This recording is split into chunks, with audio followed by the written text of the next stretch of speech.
Hey guys, tonight we step straight into the kind of cold that makes your teeth feel like tiny glass ornaments ready to crack. The wind outside is already gnawing at the doorframe, and the whole landscape is just a roaring white blur, like someone shook a snow globe way too aggressively. You're out here with me anyway, trudging through powder that comes up to your knees, headed toward the lonely stone hut of a medieval hermit who somehow managed to sleep warm in conditions where you probably won't survive this. So, before you get comfortable, take a moment to like the video and subscribe, but only if you genuinely enjoy what I do here. If you're watching this right now, let me know your location and local time. I love seeing where everyone drifts in from across the world. Now, dim the lights, maybe turn on a fan for that soft background hum, and let's ease into tonight's journey together. The blizzard thickens as you move, each step weighted with snow and the soft dread of knowing the temperature is still dropping. Your breath escapes in short bursts, fogging around your face like you're steaming from the inside out. The sky has no stars, just swirling flakes, turning the world into a quiet, smothered void. You pull your cloak tighter, though cloak might be generous. It's more like a damp blanket pretending to be helpful. Medieval hermits, though, they knew better. They understood this kind of cold in a way few of us do now. They lived miles from towns, often by choice, sometimes by spiritual compulsion, and they developed survival habits the average traveler would laugh at right before freezing solid. Your fingers throb as you climb the small rise toward a dark shape ahead. That's the hut. A single-room, stone-walled hermitage perched like a stubborn wart on the hillside. Historians still argue whether hermits lived more solitary lives than monks, or if the line between them was blurrier than old manuscripts suggest. But out here, the debate feels irrelevant. Solitude is everywhere, stretching out like the frozen earth beneath you. A sudden gust hits from the left, nearly tipping you sideways. Medieval chroniclers describe storms like these as God's breath, though let's be honest, it feels less divine and more like nature telling you it's had enough of humans. Snow needles sting your cheeks, and you tuck your chin down, pushing forward until your boots scrape stone. There's a tiny wooden door. You lift your hand to knock, realize you can barely feel it, and knock anyway. The sound is swallowed immediately by the storm. For a moment, nothing happens, just the wind and the feeling that you're starring in a cautionary tale. Then, the door cracks open, and warmth hits your face like someone slapped you politely with a heated pillow. Inside, the hermit nods you in. He's wrapped in a layered wool robe, and his beard looks like it attempted to escape at some point, but got lost halfway down. He doesn't speak. Hermits often took silence seriously, though not as strictly as later legends claim. You step in, ducking under the low beam, and he shuts the door behind you. Immediately, the storm mutes into a distant hiss, like someone slowly letting air out of a giant tire. The hut is small, no bigger than a walk-in closet from the kind of modern house you definitely can't afford. The ceiling is low enough that even you have to stoop. And trust me, you're not exactly NBA height. The walls are rough stacked stone, chinked with mud that dried into a texture resembling stale brownie batter.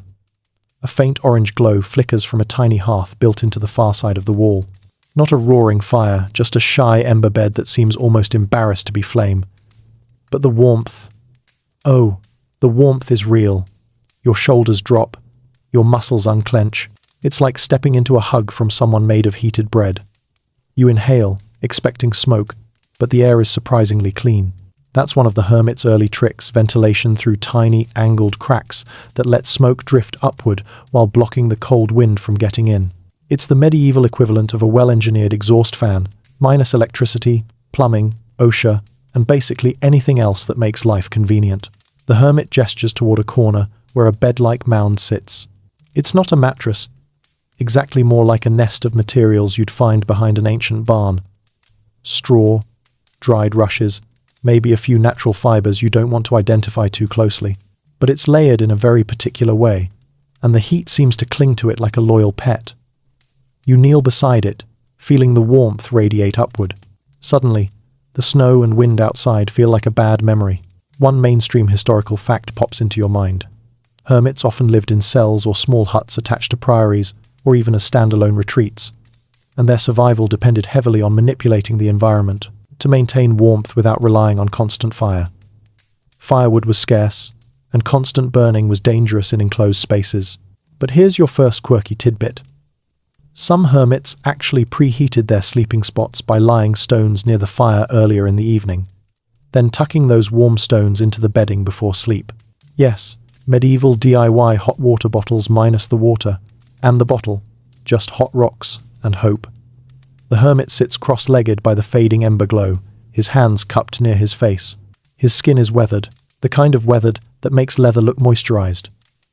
You watch him breathe slowly, methodically, almost as if he's meditating through every inhale and exhale. Many hermits believed that breath control preserved warmth, something historians still argue whether they actually understood scientifically, or if it was born from experience and trial. You settle onto the straw, letting the warmth seep into your bones. Outside, the storm pounds the roof in frustrated waves, but inside, you're cocooned in a tiny bubble of improbable survival. A bubble held together by stones, layered straw, silence, and the odd wisdom of someone who chose to live far from the comforts of the medieval world. Comforts that, let's be real, they weren't all that comforting to begin with. Your eyelids feel heavier.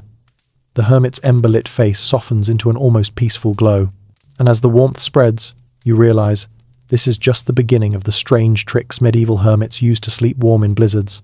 You shift your weight on the warm straw mound, feeling the gentle rustle beneath you as the hermit rises with slow, deliberate movements. He pads across the tiny cell, his bare feet surprisingly silent on the stone floor, and motions for you to follow. You duck under the low beam again, honestly.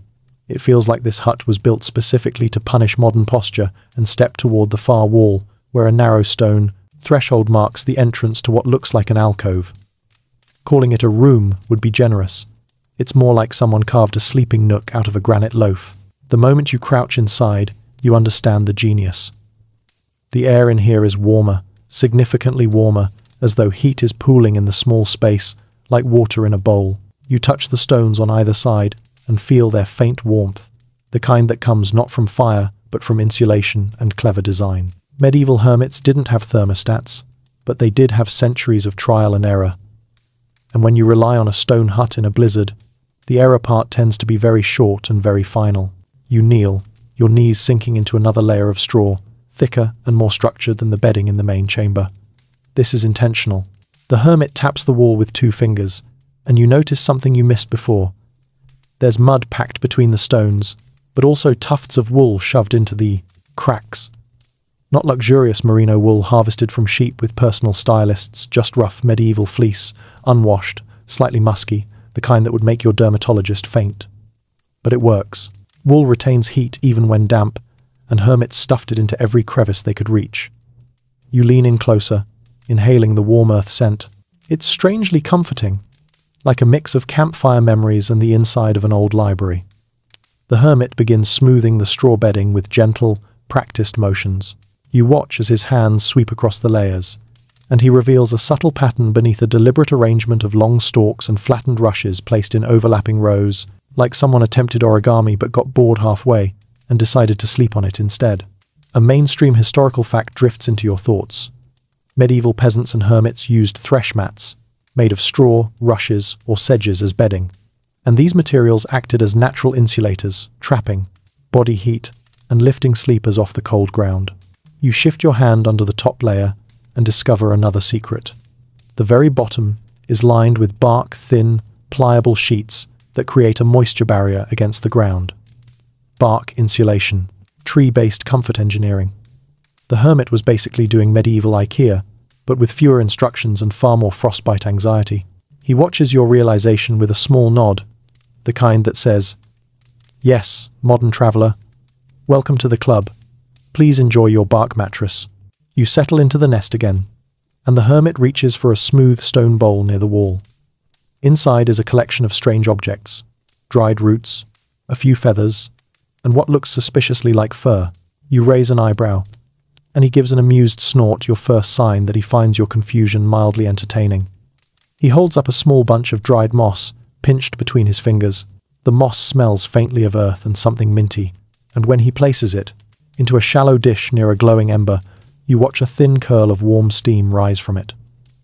Apparently, medieval hermits sometimes used heated moss, not only for insulation, but also for inhalation. It helped moisten dry winter air, soothed breathing, and, according to one fringe medieval note you once read, kept the devils from the nose, which is either metaphorical or a terrifyingly literal fear. Historians still argue whether these claims were rooted in folklore or actual respiratory benefits. But right now, it feels soothing, and you lean in slightly, letting the herbal steam ghost across your face. The hermit shifts again and opens a tiny wooden slat near the ceiling, barely wider than your palm. Immediately, a gust of cold air knifes in, but it doesn't linger. The alcove is warm enough that the draft rises like a tiny river of fresh oxygen. You notice the smoke from the ember bed drifting upward and out through the narrow vent. Another clever trick: create a chimney, to effect without losing all your warmth. He closes the slat again, the cold cut off like someone flipped a switch. You settle back, appreciating the warmth even more now that you've had a sampling of the storm's aggressive personality. When you glance toward the main chamber, you see that the hermit has draped an additional wool curtain across the doorway. It's thick, almost felt-like, and weighted with small stones sewn into the bottom. You watch it sway slightly, a gentle barrier keeping the heat in the nook and the cold in the rest of the hut. Curtains like these weren't uncommon. Some medieval hermits even lined their sleeping spaces with layered fabrics or old cloaks. Quirky tidbit: a few manuscripts mention hermits sleeping under patched-together garments from travelers who left offerings basically medieval thrift store blankets with questionable hygiene ratings. You shift your legs, feeling the straw mold gently around you. The hermit sits opposite you, hands tucked into his sleeves, chin lowered in a posture that says he's halfway between prayer and taking a very strategic micro-nap. You try to mimic the position, pulling your own cloak around your legs and tucking your hands beneath the fabric. The warmth amplifies. A cozy cocoon forms. Outside, the storm roars against the stones like an angry beast denied entry. But inside, you feel oddly protected, like you've discovered a loophole in winter's cruelty. You let your gaze trace the contours of the alcove. The layered materials, the insulated cracks, the tiny vent, the curtain barrier, the carefully structured straw bed. Every inch is optimized for warmth. Not luxurious warmth, the kind you brag about when you book a hotel, but survival warmth. Enough to let a hermit sleep through a blizzard without turning into a medieval popsicle. A soft shuffle brings your focus back to the hermit as he lowers himself beside the bedding and closes his eyes. No words, no gesture, just an unspoken message. Rest while you can, because the storm isn't done yet. You settle in, feeling the warmth pool around you, knowing this tiny stone threshold is more than a doorway. It's a gateway into the strange, ingenious world of medieval winter survival, and you've only just stepped inside. You sink a little deeper into the straw mound, and the hermit gives a small, approving nod, as though you've just passed a test you didn't study for. The warmth rising through the layers is gentle, not hot, not overwhelming, but steady, like a small campfire that decided to become the world's most supportive mattress. You wiggle your fingers beneath your cloak and feel circulation return in faint prickles. Outside, the blizzard rages, but inside, this strange little sanctum becomes a classroom of survival lessons. The hermit reaches beside the alcove's bedding and lifts a bundle of straw tied with thin strips of bark. He separates the pieces, placing them in deliberate, staggered rows, across the bed, showing you the art of proper medieval layering. Not tossing straw around like a frustrated farm animal, no, this is technique, a method. The kind of thing that would get a full tutorial video today, complete with upbeat folk music and a 3 hacks to stay warm at night thumbnail. He presses your palm to a lower layer. It's compact, almost mat-like, while the upper layer is loose and fluffy. And that's when the structure clicks.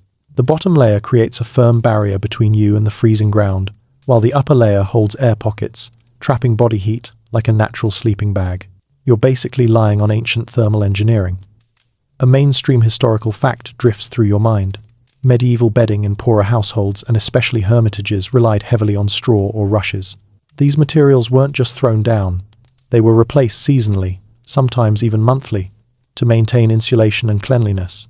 In fact, some records suggest monks cleaned straw beds on a strict schedule, which is impressive considering medieval monks weren't exactly known for soft, luxurious living. If monks can keep tidy straw, you definitely can too. The hermit watches your realization, then reaches to the far corner of the bed, where a small, flat piece of wood lies. He taps it against the top straw layer, lifting it slightly. Beneath it, you see another layer, this one made from woven reeds.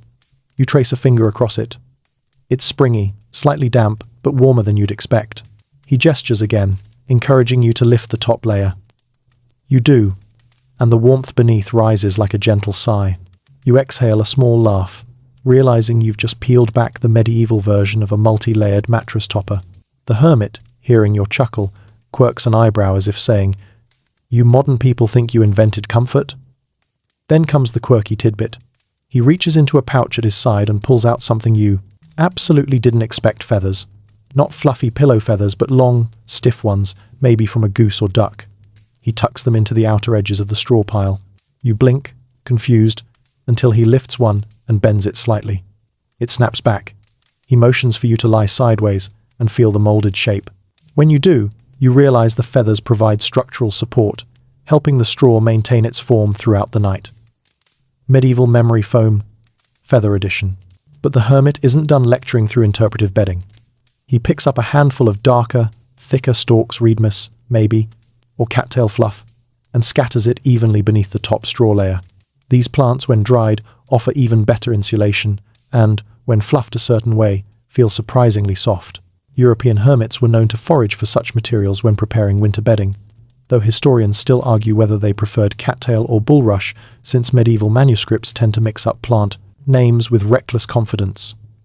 The hermit sits back, crossing his legs, and gestures for you to try again. You settle into the layers as he's arranged them. The warmth intensifies, still gentle, still natural, but present in a way you didn't expect from a pile of grass and scavenged materials. The bed cradles you, your weight distributing across the layered fibers, and each shift reshapes the air pockets to keep heat where you need it. Outside, the wind hurls snow at the wall, a constant scratch of ice against stone. The storm is furious that you're not participating. You stretch your legs and sink deeper into the straw, half expecting the bed to give way or poke you with rogue stalks, but instead, it molds around you. The hermit begins smoothing the area at your feet with slow, even strokes. He's not just arranging straw, he's calibrating it. You watch his hands weathered, steady, knowing exactly where thicker straw should go versus thinner, where the bed should be, denser to support hips, and where it should be loose to create warmth pockets. This is craft. And whether he learned it from trial, tradition, or divine inspiration, the result is the same. A warm, sleeping space in the middle of a blizzard that could freeze boiling water mid-air. This is when he surprises you. The hermit reaches for a bundle near the wall and unwraps it, revealing a mix of dried grasses and something that looks like wool but not sheep wool. You pick up a piece. It's coarse, stiff, almost wiry. Goat hair. Goats were hardy, plentiful, and more than willing to contribute to winter bedding whether they knew it or not. Goat hair, mixed with straw, boosts structural integrity and helps trap heat more evenly. Medieval hermits didn't have sleep labs, but they had goats and enough cold nights to figure things out. He sprinkles the goat hair across the upper layer, then pats it down, creating a more stable surface. You lie back again, and this time, the bed feels firmer, more supportive. The hermit looks satisfied, as though your comfort is now spiritually acceptable. A moment passes. You listen to the soft creak of the hut, the wind's muffled screams, the rustle of straw beneath your weight. Everything feels warmer now, your body adapting, the bedding doing its job, your exhaustion settling in like a sleepy fog. The hermit reaches into another small pouch and pulls out a handful of tiny seeds. He sprinkles them across the bedding's edge. You raise an eyebrow. He gives a tiny shrug. You realize this is pest deterrent. Hermits used certain plants, seeds, and herbs to keep insects from settling in straw beds. Quirky? Yes. Effective? Surprisingly. You adjust the cloak around your shoulders, burrowing deeper into the bedding. The warmth is real now, not the initial shock of stepping inside, but a slow, steady, full-body cocoon. The hermit settles beside you, leaning against the stone wall, hands tucked into his sleeves, eyes closed. You mimic his posture, and soon the heat loops around you like a thick, invisible blanket. And you finally understand, this isn't just straw, this is survival architecture. An entire system built from grass, bark, feathers, reeds, and goat hair, crafted into a sanctuary strong enough to defy a blizzard. And tonight, you're sleeping in it. You settle deeper into the warmth, and the hermit gives a small, knowing grunt, the kind that says, "Yes, you're finally beginning to understand how not to die out here." But he isn't done teaching you yet. Not even close. He taps the wall with 2 fingers, then gestures for you to follow as he shuffles toward the far corner of the hut, where the stone architecture looks different, curved, intentional, almost mathematical. You crouch beside him, your cloak brushing the cold floor, and he motions for you to press your palm to the inner curve of the wall. You do, and a quiet surprise blooms across your face. This part is warmer than the rest. Not hot, just faintly heated, like someone whispered warmth into the stone and it decided to keep the secret. The hermit points to the shape of the alcove. Not a square, not a flat surface, but a gentle half-dome carved into the wall. You trace the curvature with your fingertips, feeling how the stones slope inward, forming a sort of concave heat pocket. And that's when it clicks. Medieval hermits weren't just piling stones randomly, they were using geometry to trap warmth long before modern building codes, insulation standards, or YouTube tutorials titled, "Make Your Bedroom Toasty," using only 3 rocks and sheer optimism. The hermit settles beside the curved wall and pats the floor, inviting you to sit. You obey. And the moment your back touches the stone, you understand the brilliance. Heat doesn't just radiate outward, it gathers here, swirls here. The shape catches the warmth generated by bodies, embers, even breath, and turns it into a low-level thermal reservoir. A mainstream historical fact surfaces. Medieval architecture often incorporated curved or vaulted shapes, not only for support, but also for temperature control. Monastic cells, in particular, sometimes had rounded niches that helped regulate airflow and retain warmth during winter. But what hermits lacked in architectural grandeur, they made up. For in micro-scale ingenuity, their alcoves, niches, and inward-reaching curves weren't about status, they were about survival. The hermit draws a semicircle in the dirt floor with a charred stick, then adds 2 dots, one on each side. He taps one dot, you, then taps the other dot, him, and when he draws little arrows looping toward the curved interior, you instantly recognize the message. Our heat gathers here. He even adds a tiny swirl to dramatize it. The man has no words, but his diagrams? Crystal clear. You lean back again, relaxing into the stone curve. The storm outside groans, shaking frost loose from the edges of the roof. It sounds like the wind is dragging a giant metal rake across the sky. But here in the alcove, the sound softens, cushioned by the shape of the stones. The hermit designed this space not just to trap heat, but to mute the world, a 2-for-1 architectural bonus. He motions upward, pointing at the ceiling, a subtle dome shape above the bed. It's low, lower than modern comfort would tolerate. You could boop it with your forehead if you sat too fast. And that's exactly the point. Low ceilings capture body heat. The closer the ceiling, the less the warmth has to rise before bouncing back toward you. Thermal ping-pong, medieval edition. The hermit stands, then slowly walks to the center of the room. He lifts his arms slightly, turning in place while watching the air. You blink, unsure what he's doing, until it dawns on you. He's demonstrating airflow. The room funnels warmth into the alcove and channels cold air toward the opposite wall, where it leaks upward through the vent. It's like the hut is breathing a soft, subtle cycle that keeps the warmest pocket right where a sleeping body rests. He beckons you toward the floor again and traces another shape, a rectangle representing a standard European peasant hut. Then he draws a curved cell next to it, a hermit's hut. He points between them, clearly comparing. Rectangles lose heat faster. Straight walls create cold corners. But curved walls, heat circles back, staying loyal. Then he gives you a look you're pretty sure translates to, "See, geometry matters. Stay in school." You snort softly, earning a side-eye that might be scolding or amused, hard to tell in the dim light. But then he shares something even stranger. He kneels and adjusts the straw bedding along the curve, smoothing it so that the thickest straw sits exactly where your spine would rest. You hear a slight crunch under the surface. You dig your fingers in and find flat shale pieces, thin stones tucked beneath the straw. Quirky tidbit. Certain hermits used flat rocks under bedding to absorb heat during the day, or evening fire time, and radiate it into the curve at night. It wasn't exactly a conventional method, and some contemporary chroniclers even mocked it as rock warming, a habit of eccentrics. But standing here now, it makes perfect sense. The hermit's hut becomes a passive heating system, no fuel needed once everything is warmed. Outside, the wind snarls again, and snow rattles against the wooden shutter like someone impatiently tapping 1,000 fingernails. But the curved alcove shields you. Even sound bends differently here, wrapping around you like a quiet blanket. You exhale slowly, watching your breath drift upward. Normally, warm breath would shoot straight into the cold air and vanish. But here, the air moves differently. Your exhale floats up, hits the low ceiling, and seems to linger, warming the bubble around you. The hermit notices your attention and nods. Breath warmth isn't wasted here. In a blizzard, even exhaled air becomes a survival tool. Historians still argue whether medieval hermits consciously understood the physics of heat circulation or simply built according to instinct and long tradition.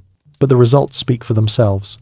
Without geometry, without these curves, without these shapes, hermits would have frozen. Instead, they slept through storms that would have buried entire villages.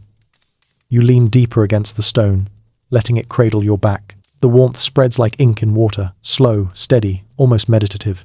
The hermit sits beside you, close enough for shared heat, but still respectful of your personal bubble, which is surprisingly polite for a man who hasn't spoken in years. Your body relaxes further. The stone, the geometry, the straw, the ceiling height, they all form one interconnected system. A survival machine disguised as a humble hut. And as the blizzard tries to claw its way through the night, you lie safe inside a perfectly engineered cocoon. The hermit folds his hands into his sleeves again. His eyes drift closed, and the warmth deepens. You're sinking deeper into the curved alcove's warmth when the hermit suddenly stirs, rising with the slow, purposeful movement of someone whose joints have negotiated a fragile peace treaty with winter. He pads toward a nook near the tiny ember hearth and retrieves something that looks completely ordinary at first glance. A stack of small, round clay pots.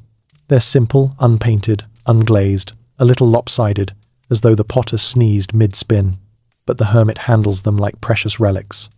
You tilt your head. Clay pots? In a storm? He gestures for you to come closer, and you crawl across the straw, curious. When he sets a pot in your hands, the warmth surprises you. It's not hot enough to burn, but definitely warm enough to feel like a miniature sun tucked inside your palms. The heat seeps through the clay in a steady bloom, radiating like a soft heartbeat. The hermit crouches beside the embers and begins arranging more of these clay pots upside down over the glowing coals, but spaced carefully so no flame gets trapped. You watch him balance each one with tiny, triangular stones that lift them slightly above the embers. Not enough for fire to catch, but enough for heat to flow upward, warming the clay evenly. Slowly, he stacks a second pot atop each first one, aligning them like tiny beehive domes. You blink. You've seen this before, sort of. Modern survival guides sometimes mention using terracotta pots as makeshift radiant heaters. And here's this hermit, centuries earlier, casually teaching you the medieval version of a backyard life hack. Call it hermit TikTok energy, minus the algorithm. A mainstream historical fact hums in your memory. Medieval households commonly used clay braziers for localized heating, especially in small rooms. Fired clay retains warmth exceptionally well, releasing it gradually. Hermits, with their minimalist spaces, took this principle even further. Instead of braziers, some used small inverted pots to trap and steady heat from embers without the noise, smoke, or oxygen drain of an open flame. The hermit arranges the pots like a miniature village, each one glowing faintly as heat sinks into their walls. Then he gestures toward the straw bed, specifically the foot area. You crawl back to your spot as he lifts one warmed pot with a scrap of wool and places it near your legs, close enough for comfort, but not close enough to cause an accidental medieval foot branding. The warmth radiates outward in a slow, delicious wave. Your toes curl reflexively. You didn't realize how cold your feet were until they weren't anymore. The hermit raises a finger, sternly apparently. Foot warmth is serious business, then sets another warmed pot near your hip, another near your shoulder, spacing them like protective thermal guardians. You lie there, surrounded by a constellation of glowing clay heat banks, feeling your body sink into their gentle orbit. The hermit adds a few more pots, creating a triangle of warmth around his own sleeping nook. He doesn't waste heat, he directs it. A little microclimate of survival. But then you notice something odd. Some of the pots have holes, tiny perforations near their rims. You touch one. The clay is rough, gritty, clearly handmade. The holes are deliberate though. The hermit sees your curiosity and picks up a perforated pot, turning it slowly so you can see. He lifts a small taper of dried reed and pushes it through the hole. You realize he's creating a slow, steady vent for warm air to seep upward. Quirky tidbit: some hermits used pots not only for radiant heat, but also for scenting their sleeping spaces. They placed tiny amounts of dried herbs, thyme, rosemary, juniper inside, letting the warmth release calming smells through little vents. Was it to soothe themselves? Ward off pests? Hide the odor of, "I haven't bathed since Pentecost"? Historians still argue whether these aromatic practices were spiritual, medicinal, or just preventive courtesy. The hermit lights a tiny scrap of herb inside one pot, and soon the air fills with a soft, earthy aroma. It's soothing, like warm bread and distant forests. You let the scent curl into your senses, settling you deeper into the straw. Outside, the wind howls again, a long, angry roar that sweeps across the roof and rattles the wooden shutter. The storm sounds frustrated that you've found a loophole in its plan. The clay pots don't care. They radiate their heat in stubborn defiance. The hermit returns to your side and taps the pot near your feet. He wants you to lift it. You do carefully, and he pulls a small, flat stone from underneath. It's slightly warm. You realize he's been using these stones as thermal primers, preheating the clay pots from below so they stay warm longer. He draws a diagram in the straw. A pot, a stone under it, arrows showing heat rising. You nod. He nods. You have a silent, mutual respect for medieval physics now. He then taps your chest, your hips, your feet 3 points. Then he points at the pots in different spots. It takes you a moment to understand. He's demonstrating heat triangulation. You place radiant sources not just around you, but at strategic distances to keep circulation flowing evenly across the body. It's the cozy version of military strategy. Your gaze drifts around the hut. The glow from the pots creates tiny halos of light. Shadows sway on the stone walls, fluid and soft. The air feels thicker, warmer, calmer. You shift your weight, and the straw rustles, releasing another tiny puff of grassy warmth. The hermit sits cross-legged again, pulling his robe around him like a woolen force field. He closes his eyes and inhales deeply, letting the warm, fragrant air drift through him. You follow his example, settling back into your bedding, letting the clay radiators do their work. This tiny hut, barely more than a stone bubble in an indifferent storm, now feels like a sanctuary, a little pocket of physics, ingenuity, and stubborn comfort.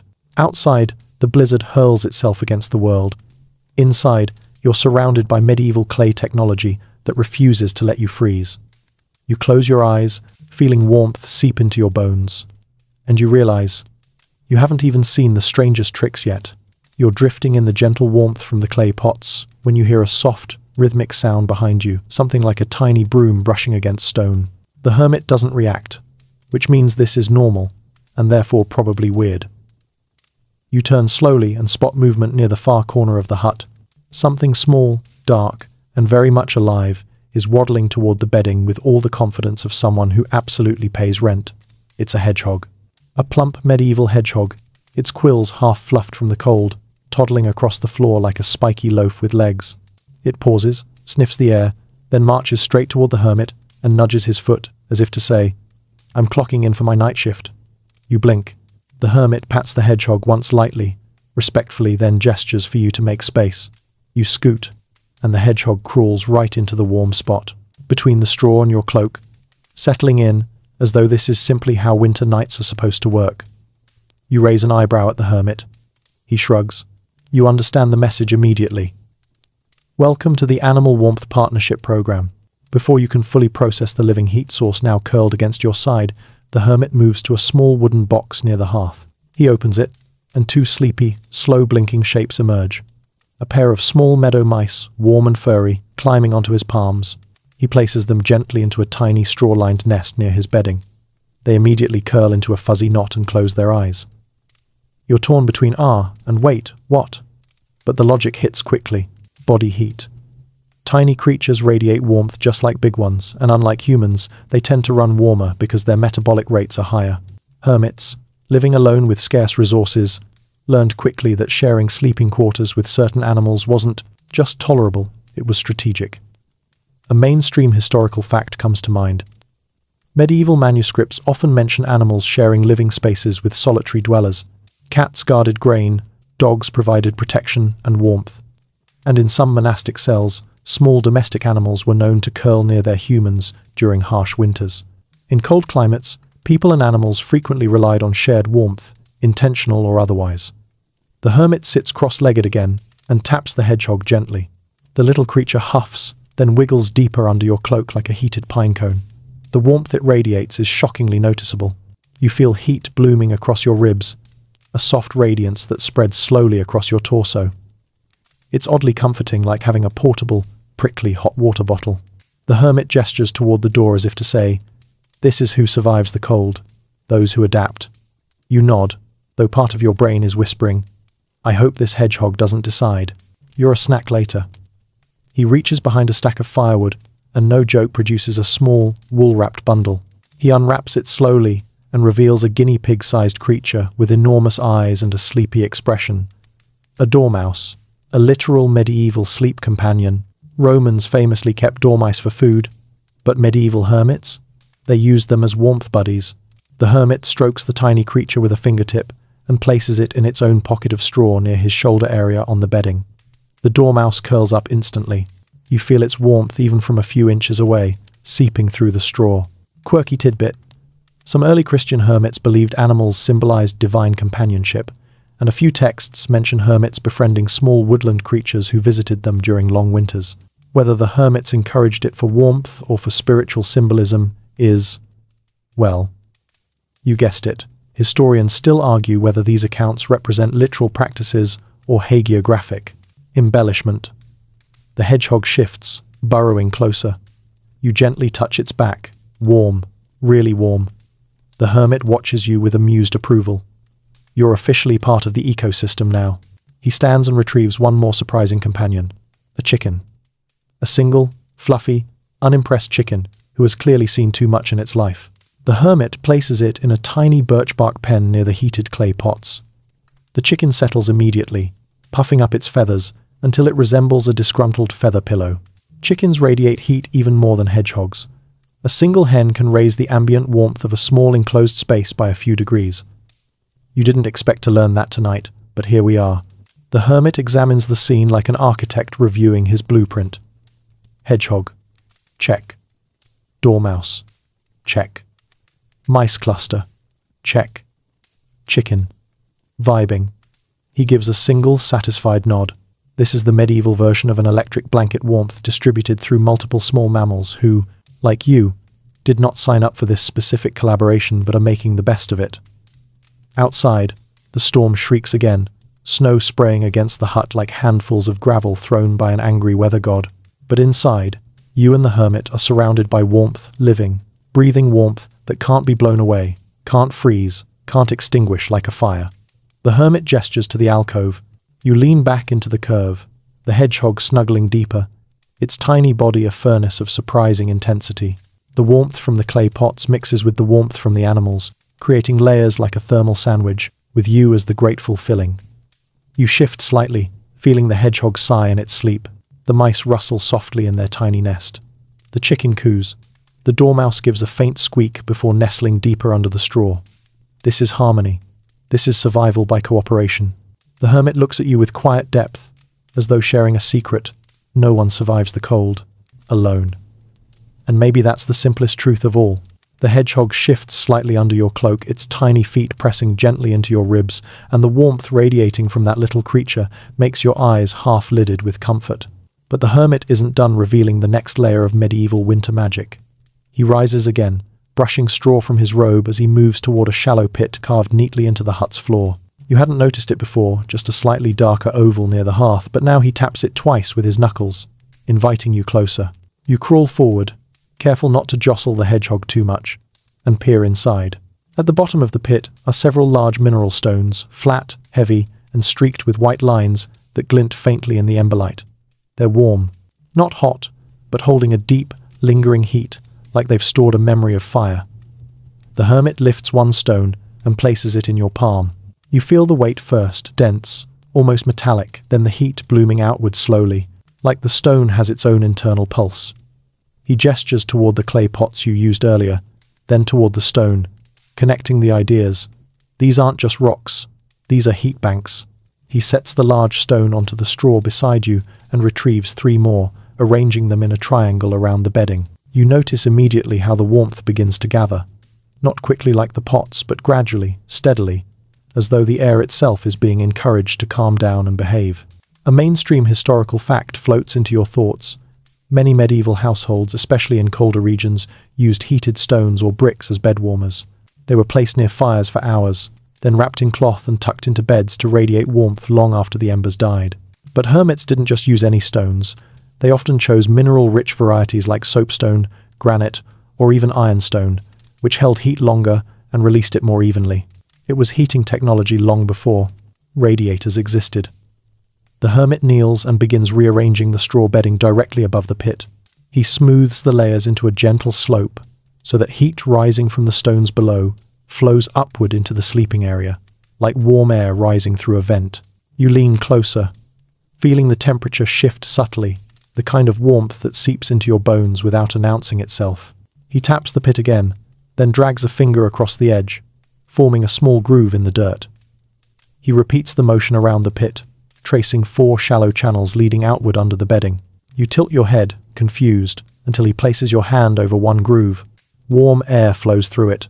Not a lot, just enough to be noticeable. He's built a primitive heating grid. The hermit places additional smaller stones inside the channels, using them as thermal regulators. They absorb heat from the main stones, then gently disperse it through the straw tunnels. It's the medieval equivalent of underfloor heating, except the floor is a mix of dirt and faith, and the system is powered by geology and desperation. Then comes the quirky tidbit. The hermit reaches into a leather pouch and spills something onto your palm, tiny white crystals. Salt. He sprinkles a handful onto the stones in the pit. At first, nothing happens. Then he points to the faint sheen the crystals produce as they cling to the stone surface. Salt helps retain heat. Some hermits line their stone pits with salt mixtures because salt reduces moisture and improves heat retention, especially in humid winter storms. It wasn't common knowledge, more like a regional trick passed from one winter-weathered hermit to another. Historians still argue whether salt-enhanced heat banks were intentionally engineered or simply discovered when someone accidentally spilled half their dinner into a heating pit. The hermit gives you a small, smug nod, as if to say, "Yes, we literally seasoned our warmth." You laugh quietly. The hedgehog snorts in its sleep, which is somehow funnier. The hermit returns to the hearth, lifting one of the larger stones and placing it near the coals. He waits, feeling the surface with the back of his hand, then rotates it with practiced precision. You watch as he heats several stones to different temperature stages. Some are almost hot, some mildly warm, some barely above the room's temperature. When he brings them back to the pit, he arranges them like ingredients in a recipe, layering hotter stones beneath cooler ones. The thermal layering creates a staggered heat release, ensuring warmth lasts until morning. It's genius. It's simple. It's genius in its simplicity. He picks up one stone that's warm enough to qualify as cozy, but not ouch, wraps it in wool, and tucks it beside your hip. You feel the warmth bloom instantly, radiating through the layers of straw and cloth. The hedgehog wiggles happily. You can't blame it, you're basically a heated luxury suite at this point. The hermit then taps the ground beside the pit and begins rearranging some loose dirt, smoothing it into a small raised lip. You realize he's creating a barrier, a tiny wall to slow the escape of heat from the channels. Everything is calculated, even the shape of the dirt. Outside, the storm batters the walls, desperate to intrude. Ice scrapes against stone like claws. But inside, the heat bank is doing its job, turning the entire alcove into a deep, gentle, warm zone. The hermit sits back, folding his hands into his robe again. His eyes meet yours, and he nods once, firmly. This is how you survive winter, not with force, with patience, with earth, with knowledge. You lie back into the bed, the warmth curling around you like a slow-moving tide. The straw shifts softly, and the hedgehog adjusts its position, pressing closer to the heat. The pots glow. The stones breathe warmth. The salt glints faintly. The hut holds steady against the storm, and you realize medieval hermits didn't just endure the cold, they mastered it, one heated stone at a time. You stretch your feet under the straw, soaking in the gentle radiance from the buried stones, while the hedgehog under your cloak makes a tiny satisfied chirp, apparently adjusting itself into the optimal position for maximum shared warmth. The hermit, however, isn't interested in letting you drift fully into comfort just yet. He rises again, smooth as a shadow, and taps your shoulder with 2 knuckles. His expression is firm. Lesson time. He gestures for you to sit upright. You do, reluctantly, because the bedding is basically hugging you at this point. The hermit inhales slowly, deep, controlled, almost soundless, and motions for you to copy him. You take a breath, too quick and too shallow. He frowns. Not angrily, more like a disappointed teacher watching a student try to microwave aluminum foil. He tries again, inhaling so slowly you'd swear he's sipping the air rather than breathing it. You follow, and this time you notice something. The warmth stays in your chest longer. You exhale carefully and feel the air drift upward, not escape in a sharp burst of heat. Then he points to the blizzard outside the storm, still gnawing at the shutters, with a furious, icy persistence, and you immediately understand the point of this next survival trick. Breathing is heat management. A mainstream historical fact slips into your thoughts. People living in extreme cold across cultures often used controlled breathing to conserve warmth. Monks in Tibet practiced tummo breathing to generate internal heat, while medieval European hermits developed gentler methods to avoid losing precious warmth in every exhale. Quick breaths vent heat, slow breaths preserve it. The hermit places his hand near his mouth and exhales slowly again. A faint plume of warm air rises, lingering instead of shooting outward. He points to it, then draws a circle in the air. Keep the heat close. You tighten your cloak around your neck. The hedgehog shifts again, clearly offended that you momentarily change positions. You whisper a quiet apology to him, because you have now reached a stage in life where you apologize to hedgehogs and then focus on the hermit. He settles cross-legged on the straw and motions for you to sit the same way. You do. He places one hand on his chest, one hand on his stomach, and nods expectantly. You mimic him. His eyes close. Yours follow. You inhale slowly, through your nose, and feel your stomach rise. Then your chest. Then, with a careful pause, you release the breath through slightly parted lips. Warm air drifts upward like a feather. The warmth stays in your core. The hermit opens one eye and gives a single, approving nod. He leans forward and begins scratching marks into the dust lines that curve upward like tiny waves. You tilt your head. He gestures toward your chest, then the marks, then the curved alcove. The meaning filters in. Warm air drifts up. Slow breathing reduces heat loss. The curved walls keep the warm exhale swirling near you instead of dissipating. This place isn't just a hut, it's a heat trap with you as one of the heat sources. The hermit stands again and steps toward the vent near the ceiling. He cracks it open just a sliver. A thin ribbon of icy air slides down, cutting into the room. It doesn't destroy the warmth, but you feel it instantly. You tense, shoulders rising. The hermit taps your shoulder, don't tighten. Breathe. You force your breath calm and slow. The cold doesn't bite as deeply now. Your chest stays warm, even as the air brushes past. He gestures toward your breath, then to the vent, then back to you. Fast breathing invites the cold deeper. Slow breathing keeps it at the surface. He inhales again, incredibly slow, like he's drawing in a warm soup made of air itself. You mimic him. Your lungs fill steadily. The cold coming through the vent feels less like a threat and more like a distant presence. Then the hermit surprises you. He picks up a thin reed mat from near the wall and wraps it loosely around your mouth and nose, leaving space, not blocking air. When you inhale, the air filters through the woven fibers.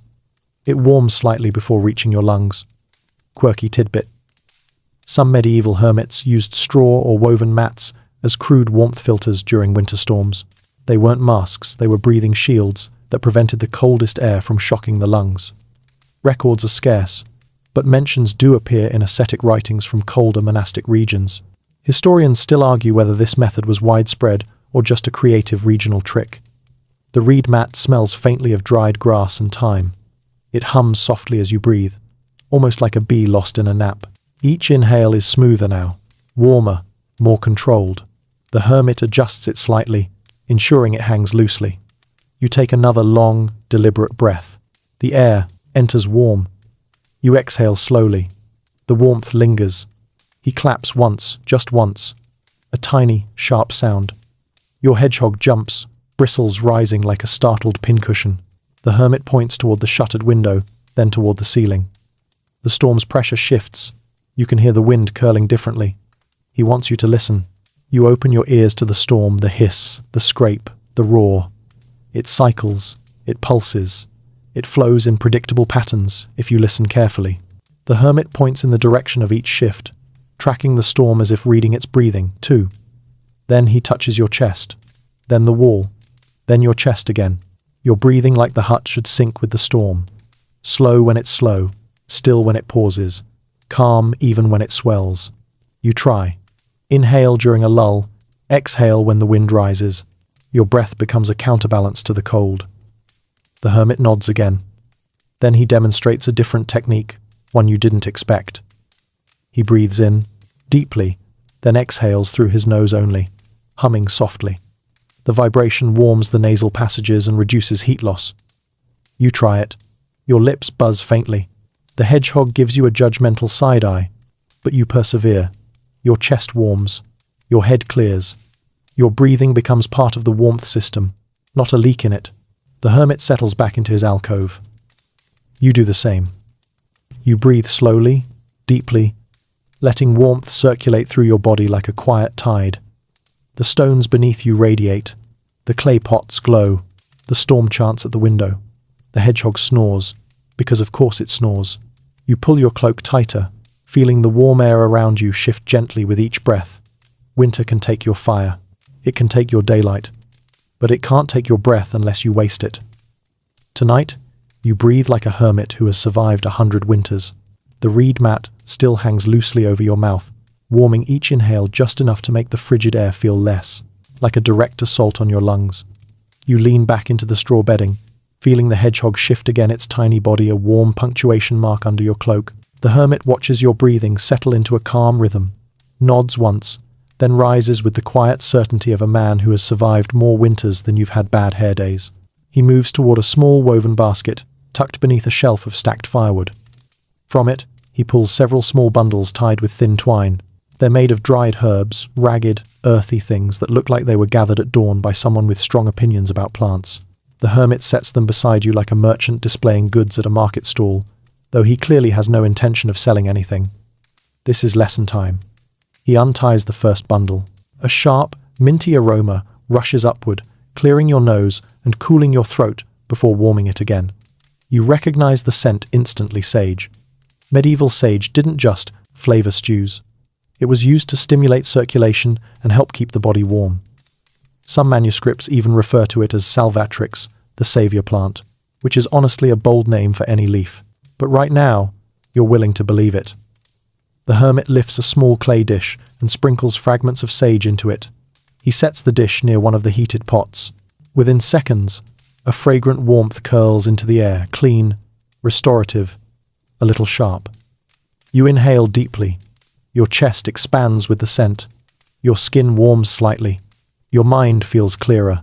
The hedgehog sneezes once in protest. Fair enough. A mainstream historical fact drifts into your thoughts. Medieval people relied heavily on herbs for more than flavor. They used them medicinally, spiritually, and practically. Sage, bay, rosemary, and thyme were frequently burned or warmed to purify a room or stimulate warmth and energy, especially in winter. The hermit reaches for another bundle, this one darker, earthier, and tied with a loop of dried grass. When he unties it, the scent is deeper, muskier, with an almost spicy undertone. You recognize it only from old herbarium drawings. Juniper. Hermits burned juniper in winter, not only because it smelled pleasant, but because its smoke discouraged pests and supposedly strengthened the body against cold. He crumbles a piece of juniper berry into a separate dish and places it beside a warmer pot. The scent rises immediately, grounding and woody. The mice in their tiny nest give content little squeaks they approve. But then the hermit unwraps the third bundle. This one smells strange. Sharp, bitter. A little like the inside of a very old chest mixed with something spicy and possibly illegal in medieval canon law. You lean away instinctively, and the hermit snorts. Your discomfort entertains him. He holds the bundle up to the ember glow.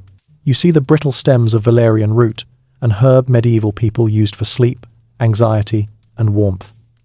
It wasn't everyone's favorite. Some found the smell objectionable. Others swore it gave them vivid dreams. Historians still argue whether valerian's reputation as a warming sedative was herbal fact, placebo, or just a bizarre medieval rumor passed around by monks who slept too close to the chicken coop. The hermit places a few threads of valerian in yet another dish, but keeps it farther from the heat. Too much warmth releases too much smell, and you already feel like you might dream in old parchment. He gestures for you to lean closer, then taps each herb bundle in turn, creating a rhythm. Sage for circulation, juniper for warmth and pests, valerian for calming the body into deeper rest. It's a medieval heating orchestra, with fragrance as the conductor. You inhale gently slow, deliberate. The combined scents fill your lungs with warmth that moves almost like a wave. You feel it slide down your throat, easing the tension in your chest, loosening the frozen ache in your fingers. The hermit isn't finished. He pulls a fourth bundle from the basket, unties it, and reveals something unexpected: dried lavender. You blink. Lavender is soothing, fragrant, calming, popular in warm regions, less common in harsher, northern hermitages, which suggests this particular hermit either travelled widely or traded cleverly. He rubs a few buds between his fingers, releasing a soft floral scent that glides into the air like warm silk. He adds lavender to the sage dish, and suddenly the hut smells like a strange mix of a monastery infirmary and your grandmother's sock drawer, but in a soothing, oddly comforting way. Then comes the quirky detail. The hermit reaches into the deepest corner of the basket and pulls out something that looks like a dried clump of moss mixed with tiny black seeds. He taps your chest, then taps the moss, then taps the floor, miming someone falling asleep. You tilt your head. He rolls his eyes. This is apparently obvious. He places the moss near the warm pot, and you catch a faint, sweet smell. It's sweet woodruff, a forest plant used once upon a time to scent bedding and boost warmth. Its fragrance intensifies with heat. Medieval hermits would weave it into straw bedding or warm it gently to encourage relaxation and deeper sleep. You breathe it in. Sweet, soft, slightly like fresh hay mixed with vanilla. The hedgehog churs approvingly. Your head grows heavier. Your shoulders relax. Your limbs feel slow and molten. You watch the hermit light a single strand of rosemary and let the smoke drift in a thin ribbon across the room. He waves his hand through it, letting the warm, scented vapor settle into the alcove. Rosemary, in medieval lore, strengthened the inner fire. Whether that's poetic metaphor or real warmth is predictably something historians still argue about. The herb cloud curls around you, gentle and warm, wrapping itself into the straw bedding, settling into your cloak, filling the hut with layers of comfort. Your breathing slows, your body loosens, the warmth deepens. Outside, the blizzard screams. Inside, you sit in a cocoon of fragrance, warmth, and soft animal companionship. The hermit gives you a final nod. This is not just heat, it is warmth woven from the earth. You close your eyes briefly, letting the herbal warmth cradle your senses. And you know, you're drifting deeper into medieval winter magic with every breath.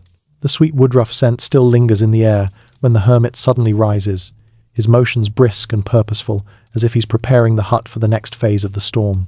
You follow his gaze toward the shuttered window. Snow hammers against it in thick, angry waves, piling higher and higher. The hut creaks under the weight. A colder pulse sweeps through the room, even with the clay pots and warm stones radiating steadily. The hermit doesn't seem alarmed. Instead, he motions for you to follow him to the door. You rise carefully so you don't disturb the hedgehog, who is, at this point, deeply asleep and dreaming about whatever hedgehogs dream about, probably worms or overthrowing humankind. You tuck him gently into a nest of straw and step after the hermit. He cracks the door open just enough for a brutally cold gust to blast your face. You gasp, involuntarily losing half your body heat in a single exhale. The hermit glances over his shoulder with that expression that says, "Slow breaths, rookie." You correct yourself, tightening your mouth and breathing slowly through the reed mat he gave you earlier. Outside, the storm is relentless. Snow swirling so violently the world looks like a shaken feather pillow. The hermit steps into it anyway, barefoot, because he's built different. He grabs a wooden plank leaning against the wall and uses it like a shovel, scraping thick snow from the sides of the hut and then pushing it right back against the walls. You blink. Are we insulating the hut with more cold? He gestures for you to help. You grab a smaller plank and begin pushing the snow toward the walls, packing it tightly around the edges. At first, it feels absurd. Snow is the enemy, right? Snow is cold. Snow is misery. Snow is what ruins your commute, your boots, your will to exist. But the hermit knows better.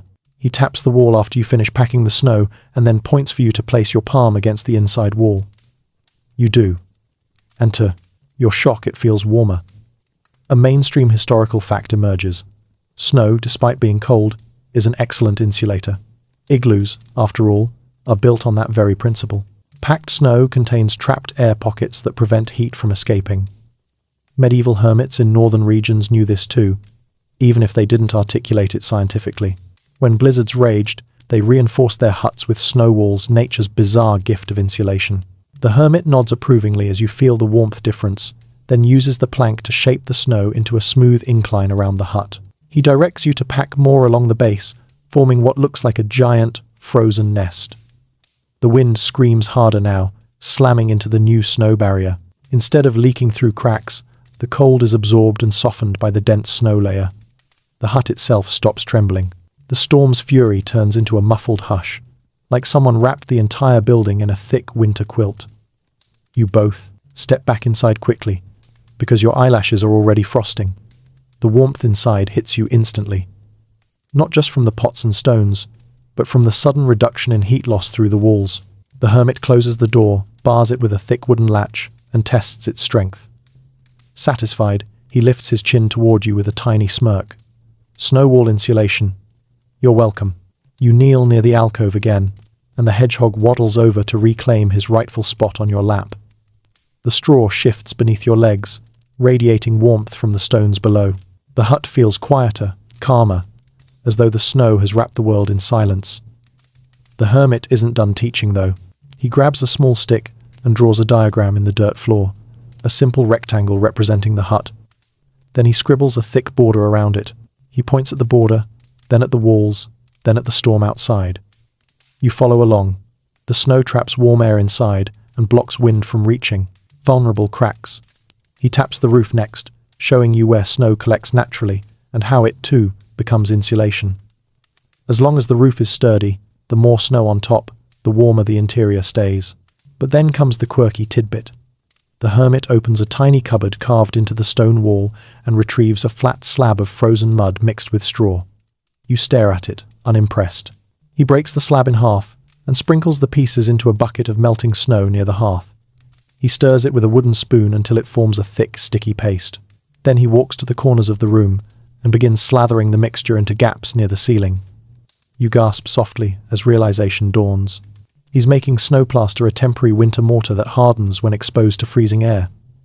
Hermits used it to seal tiny cracks that cold winds exploited. While it melts eventually, in a blizzard it freezes solid and closes gaps perfectly. Historians still argue whether this method was common or regional folklore. Some claim hermits simply used mud or clay, but accounts from harsher climates describe mixtures of earth, straw, and snow used as emergency insulation, a surprisingly clever, renewable solution.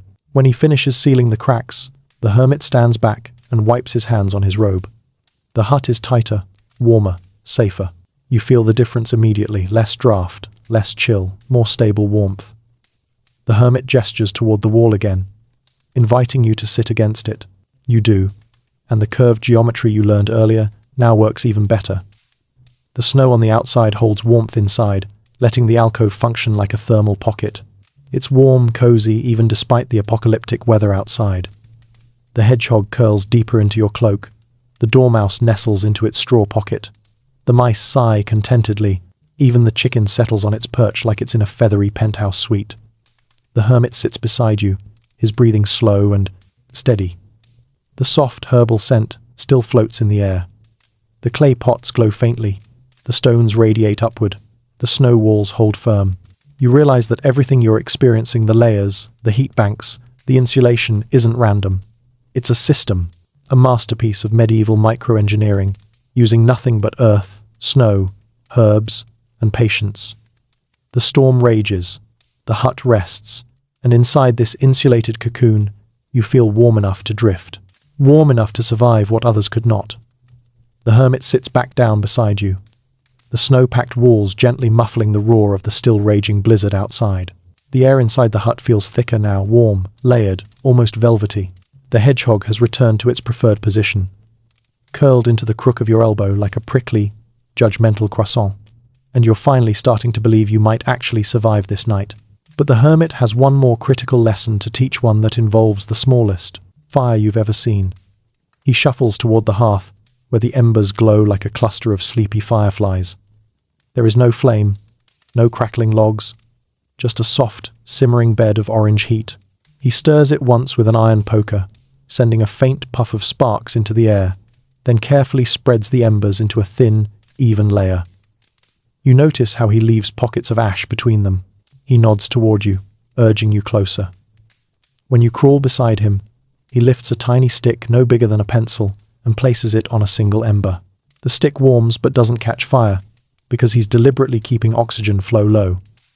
Then he blows gently, not to ignite a flame, but to test the ember's responsiveness.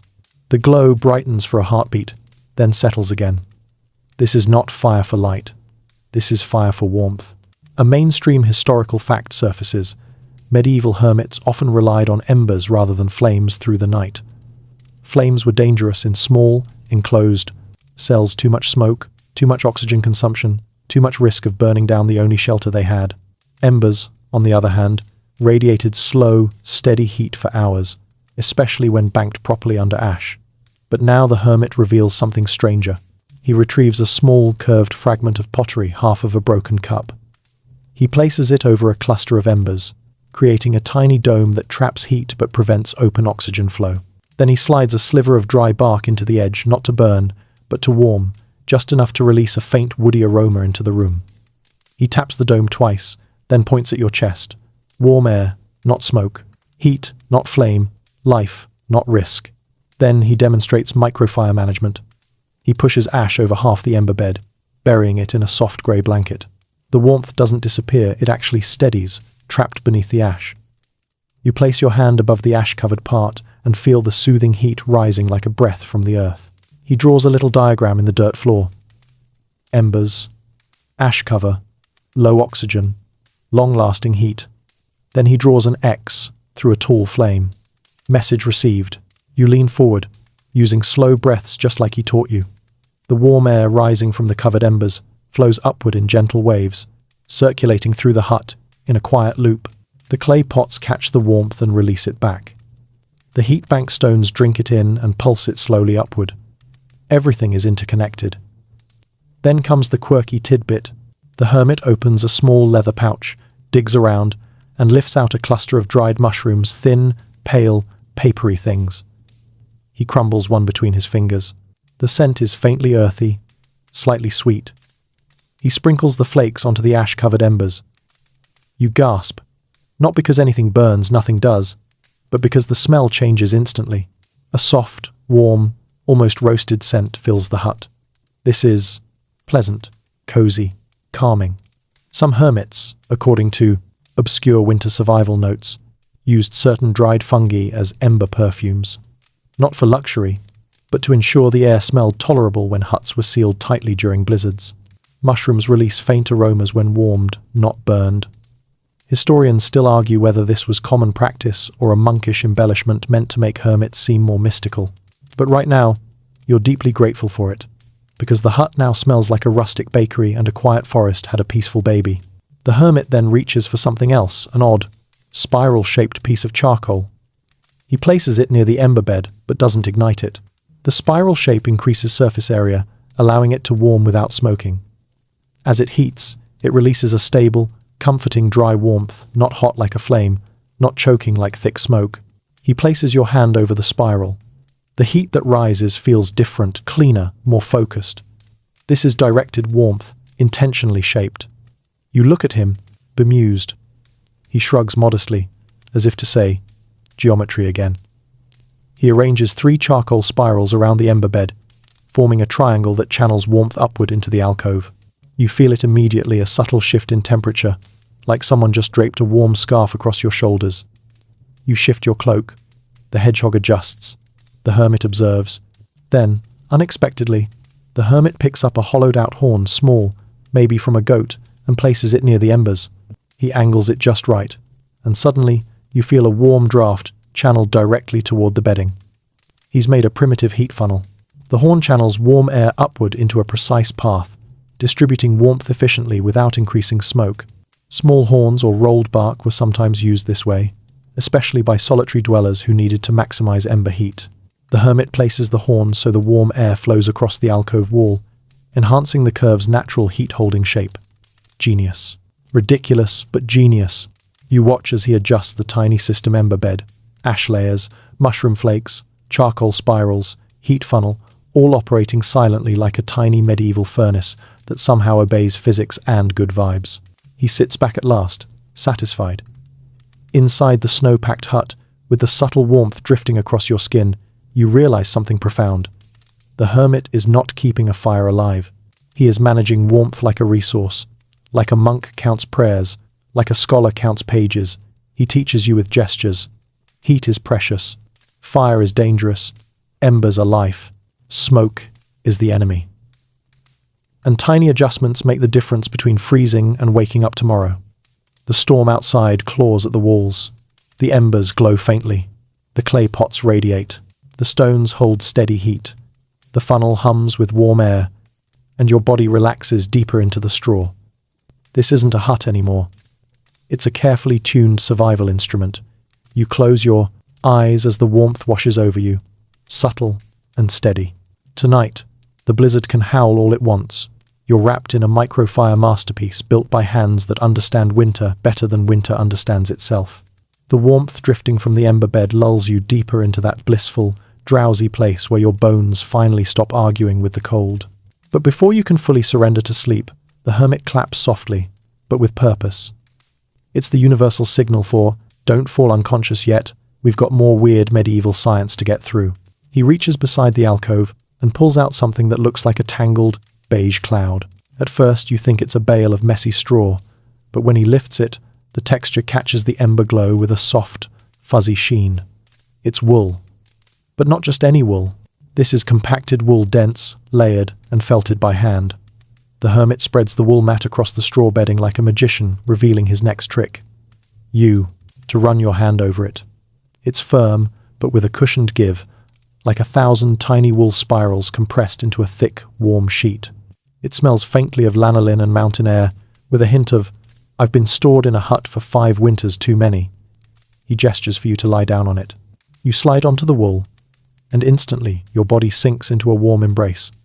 The air between you and the material compresses with a soft whoosh, sealing around your sides like a cocoon.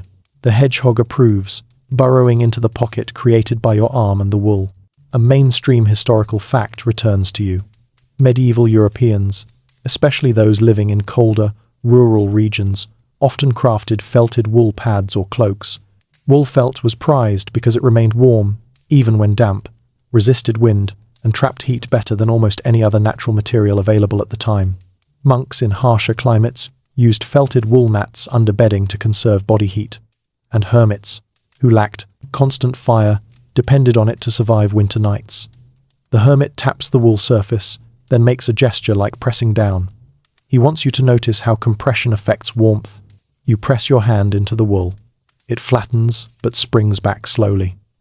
The fibers are interlocked, tangled so tightly they create thousands of tiny air pockets.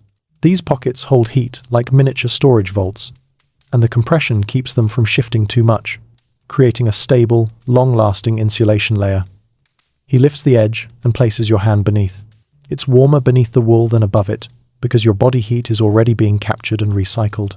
The hermit gives you a smug look, the same expression a teacher gets when a student finally understands that math can actually solve a real-world problem. He picks up another wool panel, this one thinner, more flexible, and drapes it over your torso. But he doesn't just lay it flat. He tucks the edges into the straw, sliding, put them deep so the wool forms a rounded shape conforming to your body. He's not just covering you, he's sealing you inside a heat pod. Then comes the first surprise. The hermit retrieves a wooden mallet, small, smooth, worn by years of use, and starts thumping the wool above your legs. You jerk in shock, nearly launching the hedgehog like a living projectile. The hermit grunts, annoyed, and continues tapping methodically. You realize he's packing the wool tighter around your body, eliminating tiny air gaps that would let heat escape. He's sculpting the insulation around you like clay, forming a snug, heat-trapping shell. Then, the second surprise. He grabs a small bowl of water and dips his fingers into it. You recoil instinctively. Wet wool? In winter? Have we gone mad? But the hermit sprinkles just a few drops on the outermost layer. The droplets sink in, and the wool shrinks slightly, tightening like shrink wrap. Quirky tidbit. Felted wool reacts to moisture by contracting. Some medieval hermits used this property intentionally, lightly dampening the outside layer of their sleeping wool so it tightened and formed a protective barrier that blocked drafts. Not soaked, just barely moistened. Too much water, and the entire bed turns into a cold sponge. But just the right amount creates a semi-windproof seal. Historians still argue whether this was common practice or a fringe trick used only by regions with particularly unforgiving winters. Some claim it's exaggerated in later texts.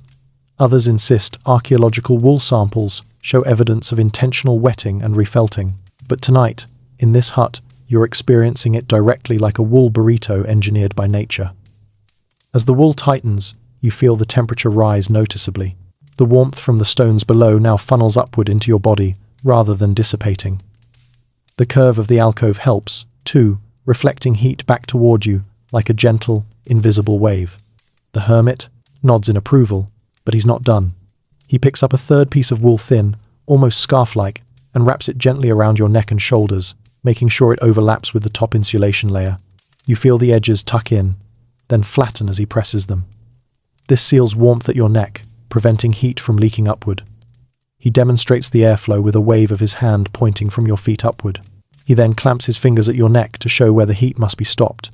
Accurate, unsettling, effective.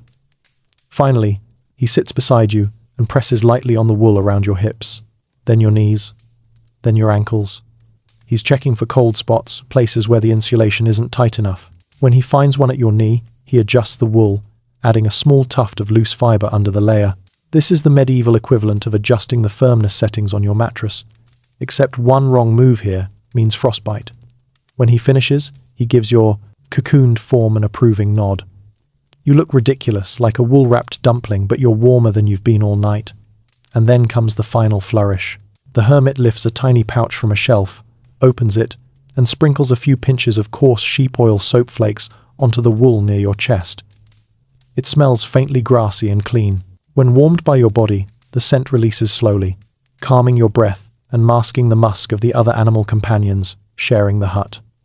You close your eyes, the warmth rises, the wool hugs you, the hedgehog snores softly, the storm fades to a distant rumble. You are cocooned in medieval thermotechnology, compressed wool, layered heat, airflow control, and scent. The hermit settles beside you, adjusts his robe, and sinks into his own wool nest with practiced ease. And for the first time tonight, you truly feel like sleep is not just possible, it's unavoidable. You're nearly melted into your wool cocoon when the hermit pushes himself upright again with a low grunt, the universal medieval sign for, "We're not done, kid."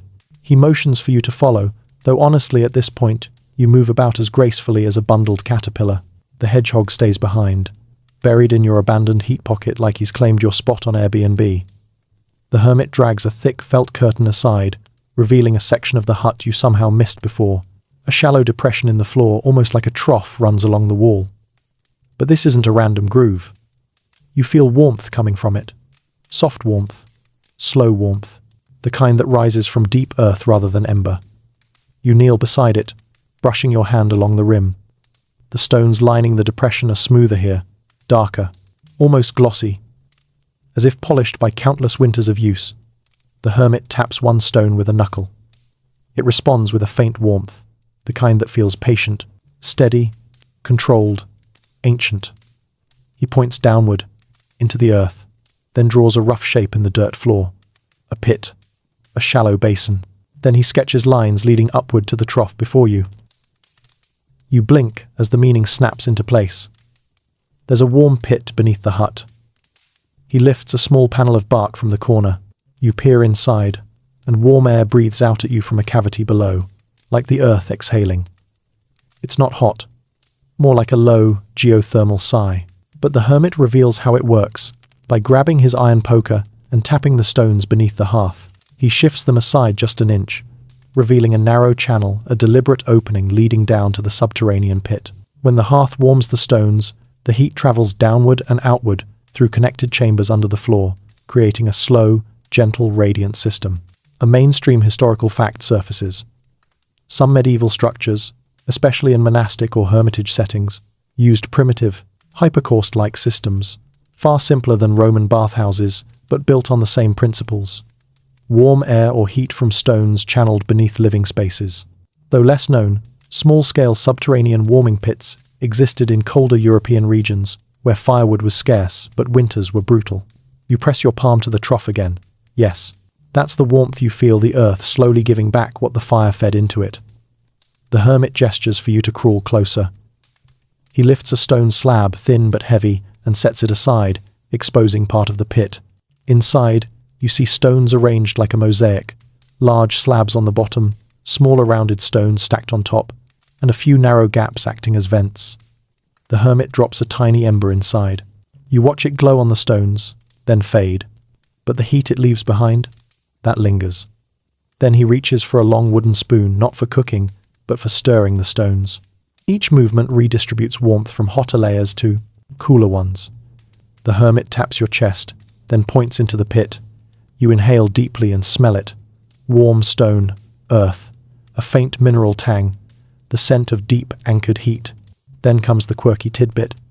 The hermit retrieves something from a clay jar, handfuls of dried peat crumbs. He sprinkles them gently into the pit. They don't burn.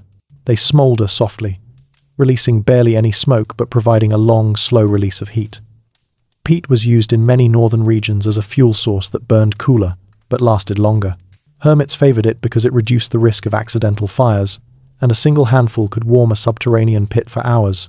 Historians still argue whether small hermitages used peat underground intentionally, or if it was a rural adaptation passed from farmers to ascetics. Some claim peat was too valuable. Others argue it was plentiful in certain forested regions and perfect for careful warm-keeping. You lean closer to the pit opening. A gentle wave of warmth rises across your face, subtle, steady. The kind of heat that asks nothing, demands nothing, just exists quietly. The hermit then retrieves a bundle of long, thin twigs, birch twigs. He places one end into the pit and rests the other against the wall. He taps it. Warmth travels along the wood. You feel the warm line on the wall where the twig touches. The hermit wants you to understand heat conduction, even crude, even tiny, but efficient. He places several twigs around the hut, forming a skeletal network that channels the pit's warmth upward into the bedding, the alcove, the straw walls. It's absurd. It's brilliant. It's medieval engineering in its purest form. You feel the temperature shift again subtly but unmistakably. The warm pit breathes up through the twigs, into the wool, across the straw, and into you. The hermit gestures to the pit, then the snow walls outside, then the ember bed. Everything he has shown you is part of a system. The geometry for heat capture, the clay radiators, the animal companionship, the breathing, the herbs, the wool cocoon, and now, this hidden humming substructure beneath the floor. This hut is a warm-blooded creature.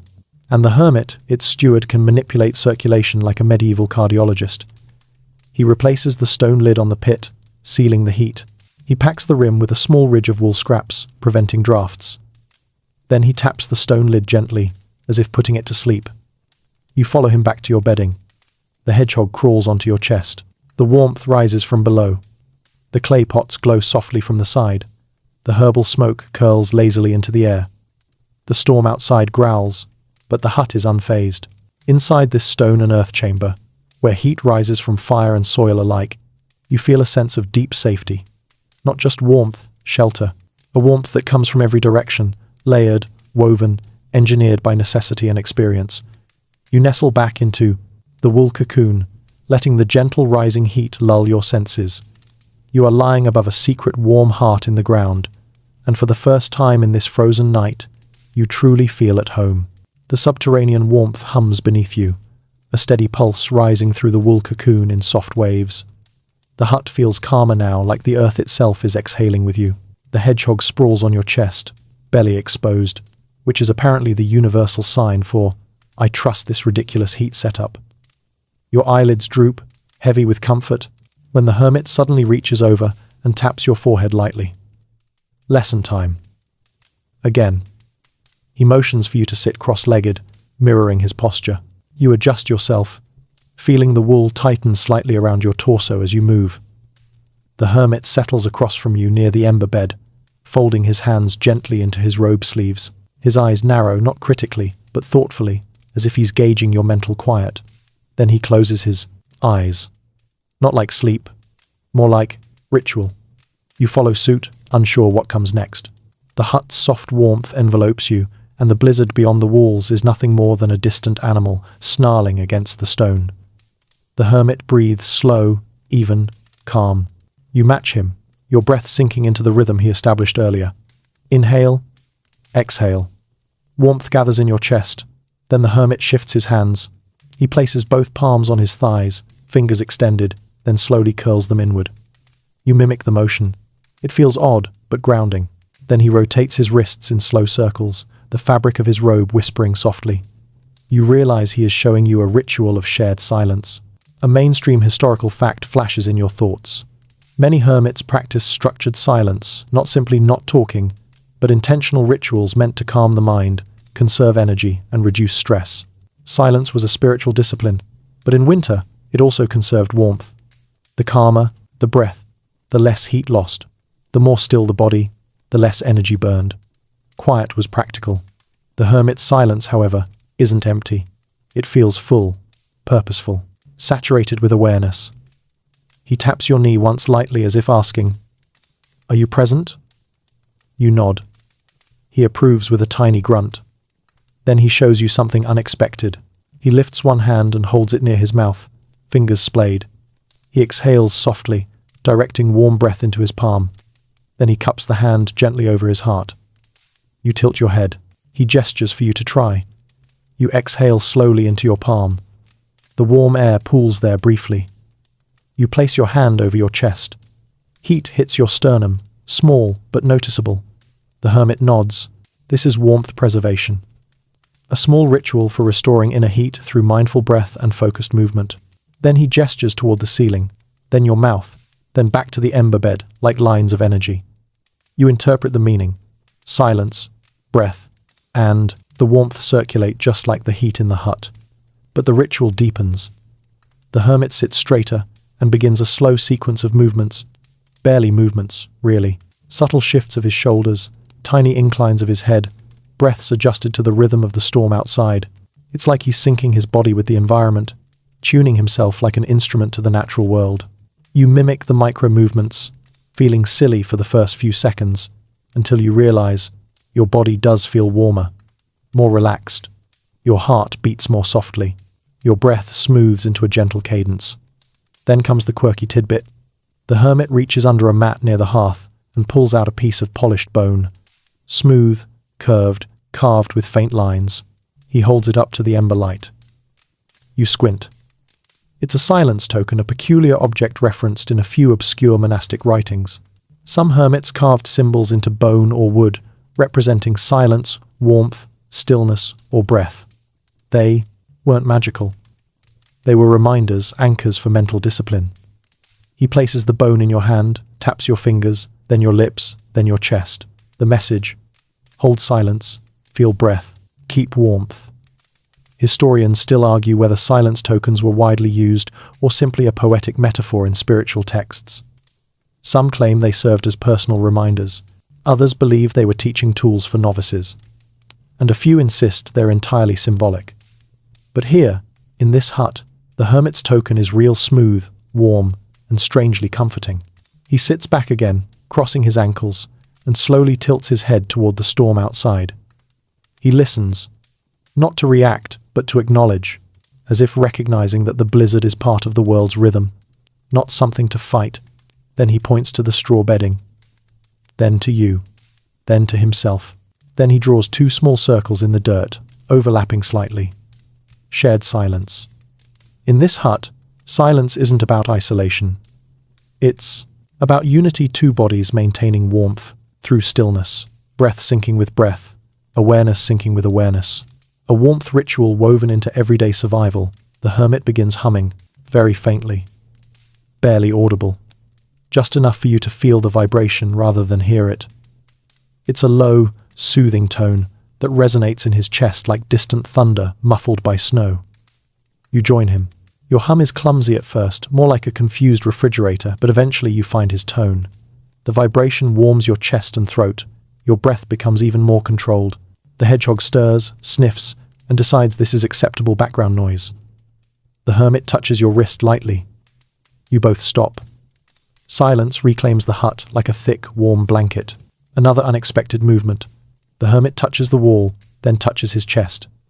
He is acknowledging the hut as a living partner in this ritual. The stones breathe warmth. The snow muffles sound. The wool nest seals heat. And the silence between the two of you amplifies everything. You feel your pulse slow to match the slow rhythm of the hut's warmth cycles. Then the hermit gestures with an open palm. An invitation. You close your eyes fully. You breathe slowly. You sit in silence so complete it feels like a presence. No words, no movement, just warmth. This shared silence is deeper than simply not speaking. It's communal warmth, preservation, psychological and physical survival intertwined. The storm screams outside. The hut hums with earth heat. Your breath moves like a calm tide. And the hermit sits beside you, still as a carved figure but undeniably alive. Wrapped in the wool cocoon, warmed by the silence, you drift into a state between waking and dreaming, held by the ancient practices of someone who has mastered the art of surviving winter with serenity. The silence sits so thick and warm around you that for a moment you think the hut itself has stopped breathing. But then the hermit lifts, one finger slowly, deliberately, and points toward the shuttered window. You hear it too. A low, rolling moan of wind, stretching across the snowpack like a giant, miserable beast dragging itself across the world. You shift slightly in your wool cocoon, and the hedgehog who has fully adopted you as his personal mattress grumbles a tiny complaint before burrowing deeper against your ribs. The hermit gives a faint snort of amusement, very faint. Then he rises again, brushing the wool from his knees, and motions for you to listen with a different kind of attention now. The storm outside is no longer random chaos. It has rhythm, a deep whoosh, a pause, a rattling scrape of wind angling across the stones. Another pause, a long howl, distant and hollow. The hermit taps your shoulder, then taps your ear, then the wall. He wants you to listen, not just hear. You tilt your head. The pattern becomes clearer. You close your eyes, allowing the warmth of the bedding to cradle your senses as you lean into the soundscape. Then, unexpectedly, the hermit kneels beside the wall and taps it with the pad of his fingertip, keeping time with the storm's ebb and flow. It takes a moment, but then you understand. He's creating a rhythm, mixing the storm's noise with a gentle beat inside the hut. You raise your eyebrows. He nods, confirming your suspicion. Blizzard sound sleep hacks. A mainstream historical fact rises. Monks, hermits, and isolated dwellers often used natural sound as a sleep aid.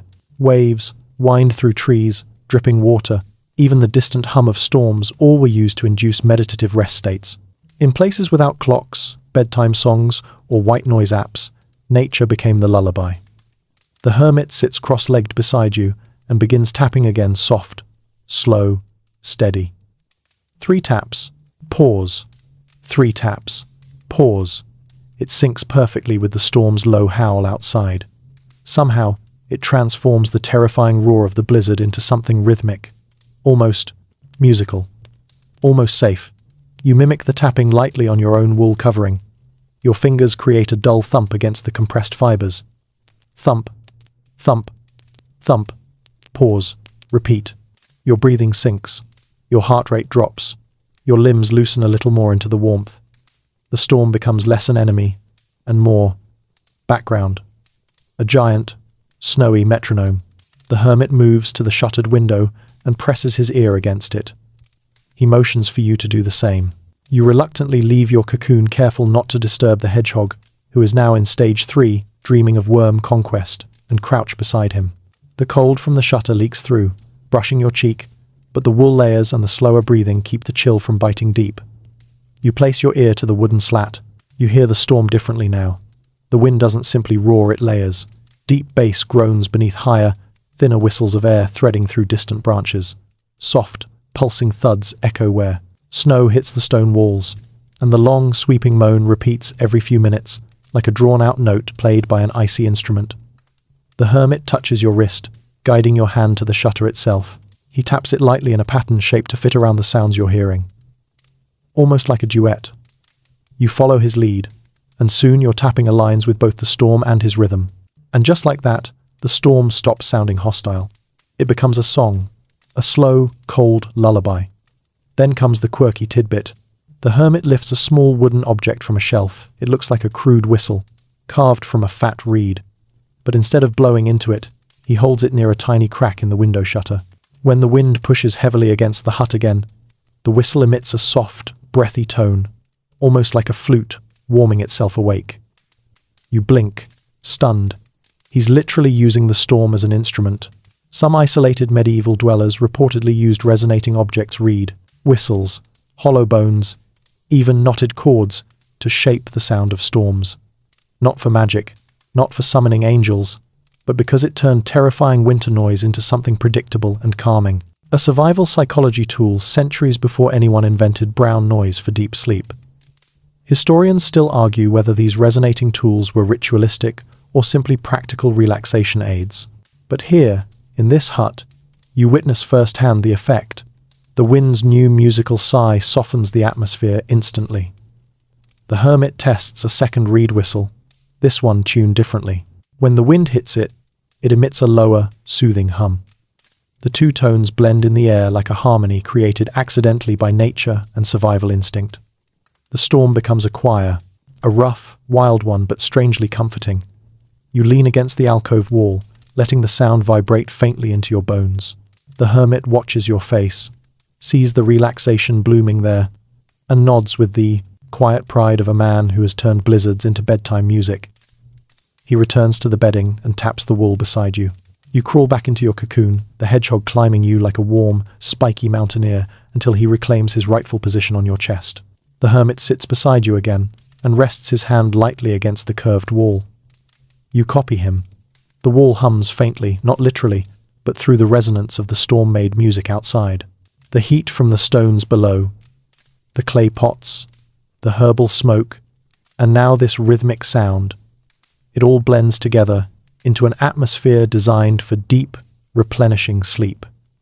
The hermit closes his eyes. You do too. The storm swells, and instead of fear, peace rises inside you. Your breath syncs with the storm's lull. The hermit's breathing steadies beside you. Your heart rate slows into a soft cadence. The wind moans. The reed whistle sings. The walls exhale warmth, and your wool cocoon becomes a cradle. You drift deeper. For centuries, hermits survived by making nature a partner rather than a threat. Tonight, wrapped in warmth and sound, you finally understand how. The storm song continues its long, wavering hum just outside the hut as you sink a little deeper into the wool cocoon. The hedgehog stretches, gives you a single, sleepy snort of disapproval for having a ribcage that moves while he's trying to sleep, then curls back into a perfect heated comma. You would drift off right here, warm, wrapped, lulled, but the hermit gently nudges your knee with the back of his hand. Lesson time. Again, he rises slowly, gathering his heavy wool cloak from a wooden peg on the wall. The cloak is thick, made of layered wool felt, patched in places, reinforced in others. But instead of putting it on normally, he begins folding it in a strangely deliberate way, almost geometric. You sit up, curiosity overcoming sleepiness. He motions you forward. He holds the cloak out flat on the straw, smoothing it with both hands. Then he lifts one long corner, folds it across diagonally, tucks a section under, flips another part over. You blink. The man is origamiing his cloak. You touch the folded shape. It's thickest in the center, thinnest near the edges, forming a funnel-like pocket. The hermit gestures for you to lie inside it. You do, sliding your torso into the shape, and immediately feel warmth funneling up toward you like the cloak is gathering your body heat and throwing a surprise party for it. He tucks the edges in tightly, firmer than a blanket, but softer than armor. You realize this is a heat-trapping cloak configuration. A mainstream historical fact surfaces. Medieval travelers often wrapped cloaks in layered, cross-tucked patterns to trap warmth. Cloaks weren't just thrown over the shoulders, they were wrapped, bundled, folded, pinned, even knotted depending on the weather. Hermits took the technique even further, using cloak folds to create sleeping cocoons that minimized heat loss. The longest winter nights demanded it. The hermit lifts the bottom edge and tucks it under your legs. then pulls the top corners across your chest in a crisscross, sealing the warmth inside. You feel like a medieval burrito, a very, very cozy burrito. He steps back and nods with satisfaction. But the demonstration isn't done. He retrieves a narrow leather strap from a corner of the room. It's not a belt, it's a wrap band, thin and flexible. He loops it around your waist, not tightly, just enough to keep the cloak folds from shifting during sleep. When he ties it, you feel the insulation compact just a little more, reducing air gaps. He taps your chest again. This is about heat retention. The hermit then kneels and tucks the sides of the cloak under your arms, creating something like medieval armpit insulation. You didn't know you needed that. You definitely needed that. He moves around you, inspecting the folds the way a tailor checks seams. He adjusts one corner, flattens another, then presses the cloak snugly against your shoulders.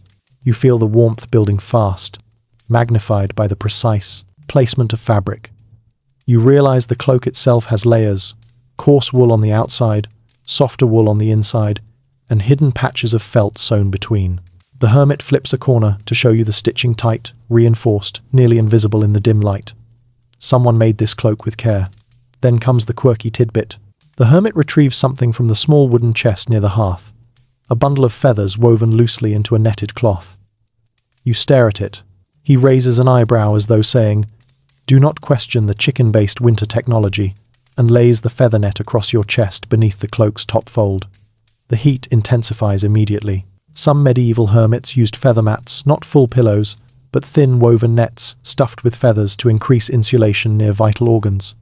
Feathers trap heat in tiny pockets, just like down jackets today. It wasn't common among peasants, too labor-intensive, but hermits sometimes crafted them from wild bird feathers or discarded bedding donated by travelers. Historians still argue whether feathernet quilts were widespread or isolated to particularly inventive hermits. Some say it's apocryphal. Others insist fragments found in remote cellars suggest otherwise. But in this hut, right now, it works. The hermit steps back again, crosses his arms, and watches you. You feel like you're lying inside a perfectly sealed medieval thermal chamber. He lifts the edge of your cloak slightly and blows gently inside. The air warms and stays trapped around you, forming a circular heat pocket. He nods. There it is, the intended effect. You feel sleepy now, dangerously sleepy. But the hermit taps your forehead again. Not yet. He gestures for you to watch as he wraps his own cloak.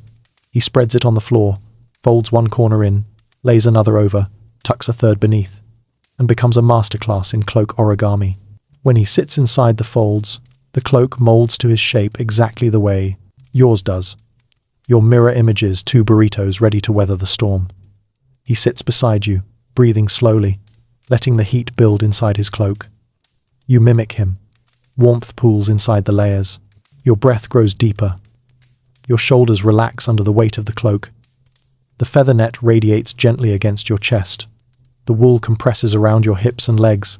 Outside, the blizzard roars. Inside, the insulation laughs at it. The hermit then shows you something more subtle. He lifts the top edge of your cloak just a little an inch, no more creating a narrow slit. He points to it, then makes the symbol for air. A small gap is necessary. Too much insulation without airflow can trap moisture. Moisture is cold. Cold is death. He adjusts the slit to the perfect size, just enough to release damp air from your breath and let dry warmth replace it. The balance is delicate, but the hermit's hands are steady and sure. You exhale, warm air slips through the slit. Fresh air seeps in. The temperature inside your cocoon stabilizes. Brilliant. The hedgehog wiggles under the corner of your cloak and emerges halfway onto your chest, then settles his face in the feather net like he owns it. You stroke his tiny head. He pretends not to like it. The hermit watches you and makes a faint coughing sound, a don't make it weird sound. Then he settles beside you, wrapped tightly in his own thermal cocoon. Together, you sit against the curved wall, two warm shapes, listening to the storm harmonize with the reed whistles. The cloak holds your body heat. The wool beneath reflects it. The stone pit warms the floor. The clay pots glow. The storm sings its cold lullaby. And the hut breathes with you both. Wrapped like this, it's not just warmth. It's safety. It's shelter. It's medieval mastery, humble materials, turned into perfect insulation by a mind that knows winter intimately. You lie back, sinking deeper. The cloak tightens softly. Your eyes flutter. You may actually fall asleep for real this time, and with the hermit beside you, folded into his own heat-trapping cloak, you know you'll wake up warm.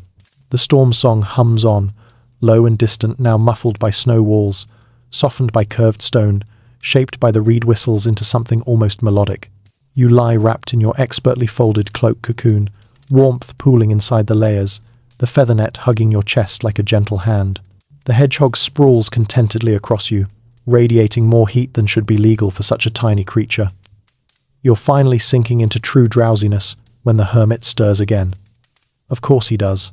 He taps your ankle gently, signaling one more thing with the kind of patience only a lifelong winter survivor could possess. You groan softly, but he pretends not to notice. He gestures toward the door toward the general direction of the storm, and then to the opposite wall. His index finger draws a small line downward, then curves it. You try to interpret. He sighs quietly and takes your wrist, guiding you gently to sit upright in the cocoon. He wants to show you wind direction wisdom. Another subtle but powerful method medieval hermits used to stay warm in blizzards. He rises and pads toward the shuttered window. The cold that leaks through isn't nearly as sharp as before thanks to the snow walls, but there's still a whisper of wind slipping through tiny cracks. The hermit holds the back of his hand to different parts of the shutter and wall, testing faint drafts. You watch, his eyes focused, discerning, as though reading invisible currents. He motions for you to join him. You shuffle over, dragging your wool burrito body with all the grace of a sleepy sea slug. The hermit helps by tugging your cloak slightly so you don't topple over. The hedgehog grumbles at being jostled and burrows deeper into your chest insulation. You place your hand near the shutter. A thin ribbon of cold strokes, across your knuckles barely noticeable, unless you're looking for it. The hermit nods. Then he turns your hand gently so your palm faces upward, testing the air above it. A faint warm current rises. It's the heat from the clay pot cluster. He nods again. Then he guides your hand lower near the straw bedding. A stronger warmth pools here, rising from the stones beneath. He taps your hand. Remember this. Then he taps your forehead. Use this. A mainstream historical fact forms. Medieval dwellings rarely had airtight construction, so people learned to read the airflow in a room, finding pockets where warm air gathered, avoiding places where wind slipped through stones, positioning their bodies in sheltered curves, or placing bedding in spots where heat naturally rose. Hermits, living alone with minimal resources, became experts at detecting microclimates inside their own huts. And now he wants you to feel it too. The hermit leads you to the alcove. He presses your hand to the curved wall. Warm. He moves it slightly upward. Warmer. Slightly sideways. Colder. He points to the exact sweet spot, the warm pocket, a place where heat from the stones and the ember bed rises and then circles downward because of the concave curve. It's a natural thermal swirl. You were already sitting close to it. But now he shifts you even closer. And there it is, a noticeable increase in warmth, like someone nudged up the hut's thermostat by 1 polite degree. He presses your back gently until it aligns with the curve of the stone. The heat wraps around your spine like a warm river. You inhale sharply at the sudden comfort. The hermit smirks. It's his closest expression to a proud laugh. Then he points upward, toward the ceiling. Heat gathers there too, but it's too warm heat wasted where no one is resting. He cups his hand, mimicking catching it. Then he presses it down toward your chest, meaning, keep yourself where the heat cycles, not where it escapes. Now comes the quirky tidbit. The hermit retrieves a small polished stick, maybe birch, maybe hazel, and holds it lightly between his fingers. He stands in the center of the room and balances it upright on his palm. The stick leans, then tilts. Not to the side you expect. Wind pushes it subtly from under the door, not the window. You blink. He nods. He points. Wind patterns inside the hut shift, depending on the snow outside. Hermits sometimes use tiny clues, smoke trails, straw movement, even balancing sticks to observe airflow and rearrange sleeping positions accordingly. A medieval efficiency trick. Historians still argue whether balancing objects were common practice or merely regional eccentricities. Some claim hermits just felt the wind. Others insist surviving notes describe small physical indicators used in winter. But here, in this hut, it's very real. The hermit tests the airflow again with the reed mat, letting it flutter like a flag. Then he positions himself, accordingly leaning his own cloak-wrapped form into the warmest section of the alcove. He gestures for you to slide a few inches to the left into the precise zone where the warmest, slowest moving air collects. You shift. You feel it instantly. The warmth holds tighter, like a gentle hand cupping your ribs. The hermit taps the top of your cloak, then taps the floor. Stay low. Warmth settles downward first. He taps the wall's curve. Stay near stone. Stone holds heat. He taps the air near the vent. Avoid drafts. He taps your chest. Let your breath warm what remains. And finally, he taps the hedgehog, who gives him a long, judgmental blink, as if saying, "And keep good company." You lie back again, now in the optimized warmth pocket. The clay pots glow faintly beside you. The subterranean pit hums its earth warmth upward. The snow walls seal the hut. The reed whistles sing with the wind. The feather net holds heat. Your cloak cocoon traps it. The hedgehog radiates like a tiny, prickly stove. And the hermit settles beside you, perfectly placed in his own warm air zone. You feel your body relax in a way it hasn't yet tonight. Not just warm, but efficiently warm. Warm by design. Warm by wisdom refined through winters long forgotten. Outside, the storm claws at the world. Inside, you're aligned with every heat source nature and ingenuity can offer. And finally, your muscles begin to release their last bit of tension. You're drifting again. Lower. Deeper. And the hermit, sitting in the warmth pocket he's perfected over a lifetime, closes his eyes with you. You're right on the edge of sleep, that hazy, weightless place, where warmth feels like a soft tide lifting you off the straw when the hut shudders. Not violently, not dangerously, but enough. A deep thoom rolls through the earth, followed by a sharp crack somewhere outside. The hedgehog bolts upright on your chest, puffed into a terrified cactus. The hermit's eyes snap open, instantly. He listens. The storm isn't easing. It's escalating.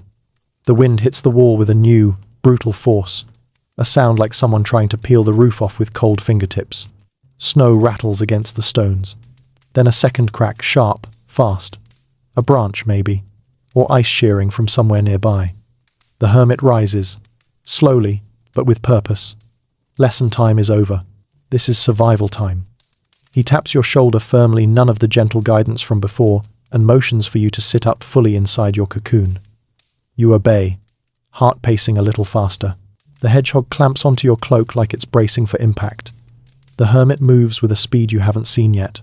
He crosses the hut in 3 strides, grabs a leather pouch from a shelf, and empties it onto the floor. Out spill a series of small objects you've seen before, stones, herbs, cloth scraps. But now, he's not arranging them with patience. He's preparing them with urgency. The wind slams again. The hut creaks. This is no longer a calm survival exercise. This is the moment hermits feared most. The emergency cold drop, when blizzard temperatures plummet suddenly, viciously, often just before dawn. Temperatures that steal the heat from your lungs. Temperatures that freeze water solid in minutes. Temperatures that can kill a sleeping person before they wake. The hermit kneels and taps the floor twice, sharply.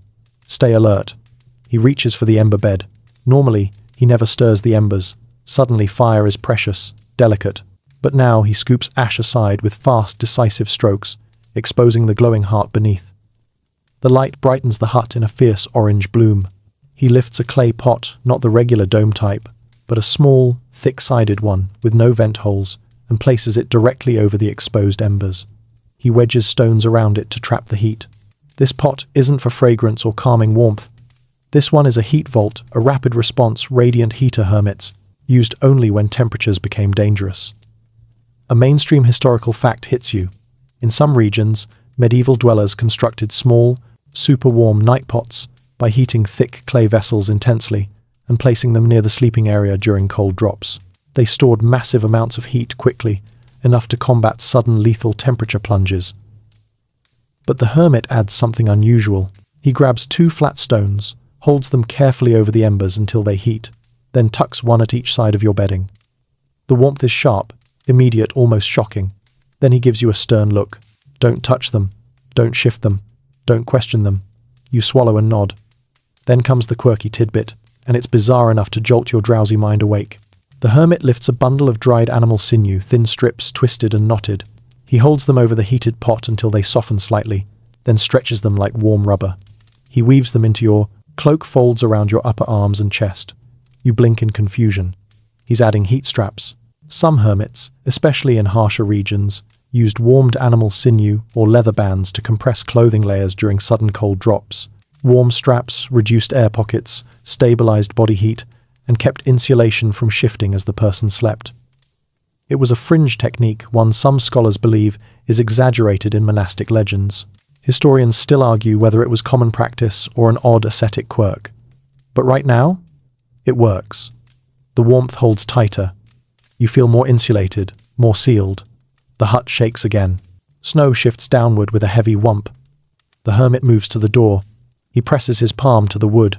He listens. He feels. Then he reaches for a large stone and wedges it against the bottom of the door, reinforcing it against wind pressure. If the storm pushes harder, the door will hold. Your heart beats faster. The hermit returns and kneels beside you. He taps.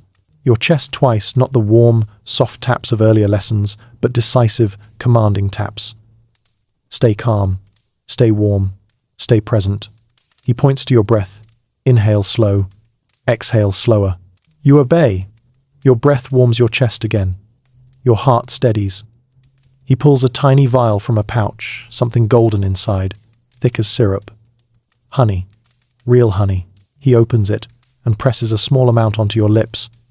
You lick it instinctively.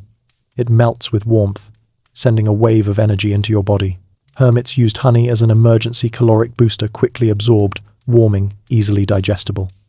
The hermit takes a drop himself, then seals the vial. He leans back and listens again. The wind howls harsher now, higher pitched. The temperature is plummeting. He performs one more action. He removes his own cloak slowly, with reverence, and lays it across you in a heavy, warm second layer. It smells of wool, incense, cold air, and years of quiet devotion. It traps heat instantly, turning your cocoon into a fortress of layered warmth. You feel guilt rise. He's giving you warmth he needs, but he shakes his head firmly, tapping the subterranean pit with a gesture that says, "My heat comes from below.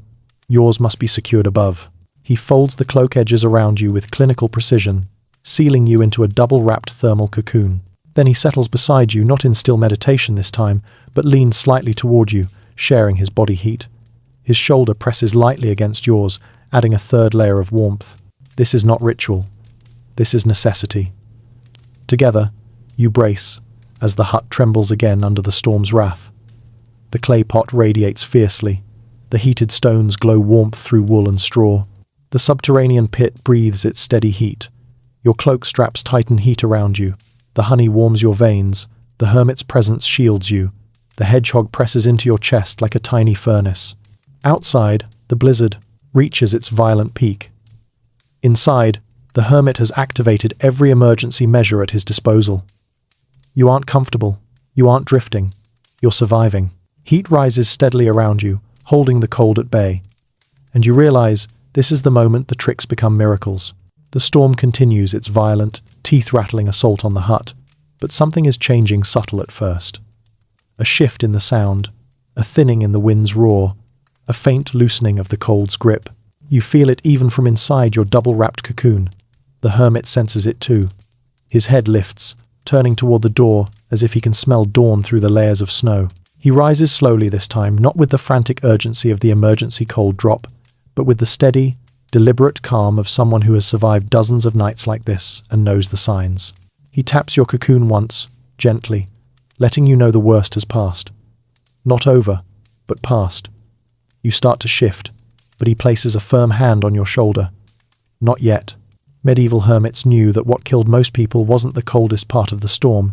It was the moment they thought it was over. When warmth tricked them into moving too fast, too soon, sending cold shock through the body like a blade. He waits. You wait. Even the hedgehog seems to understand, choosing to remain a tiny, spiky throw pillow glued to your ribs.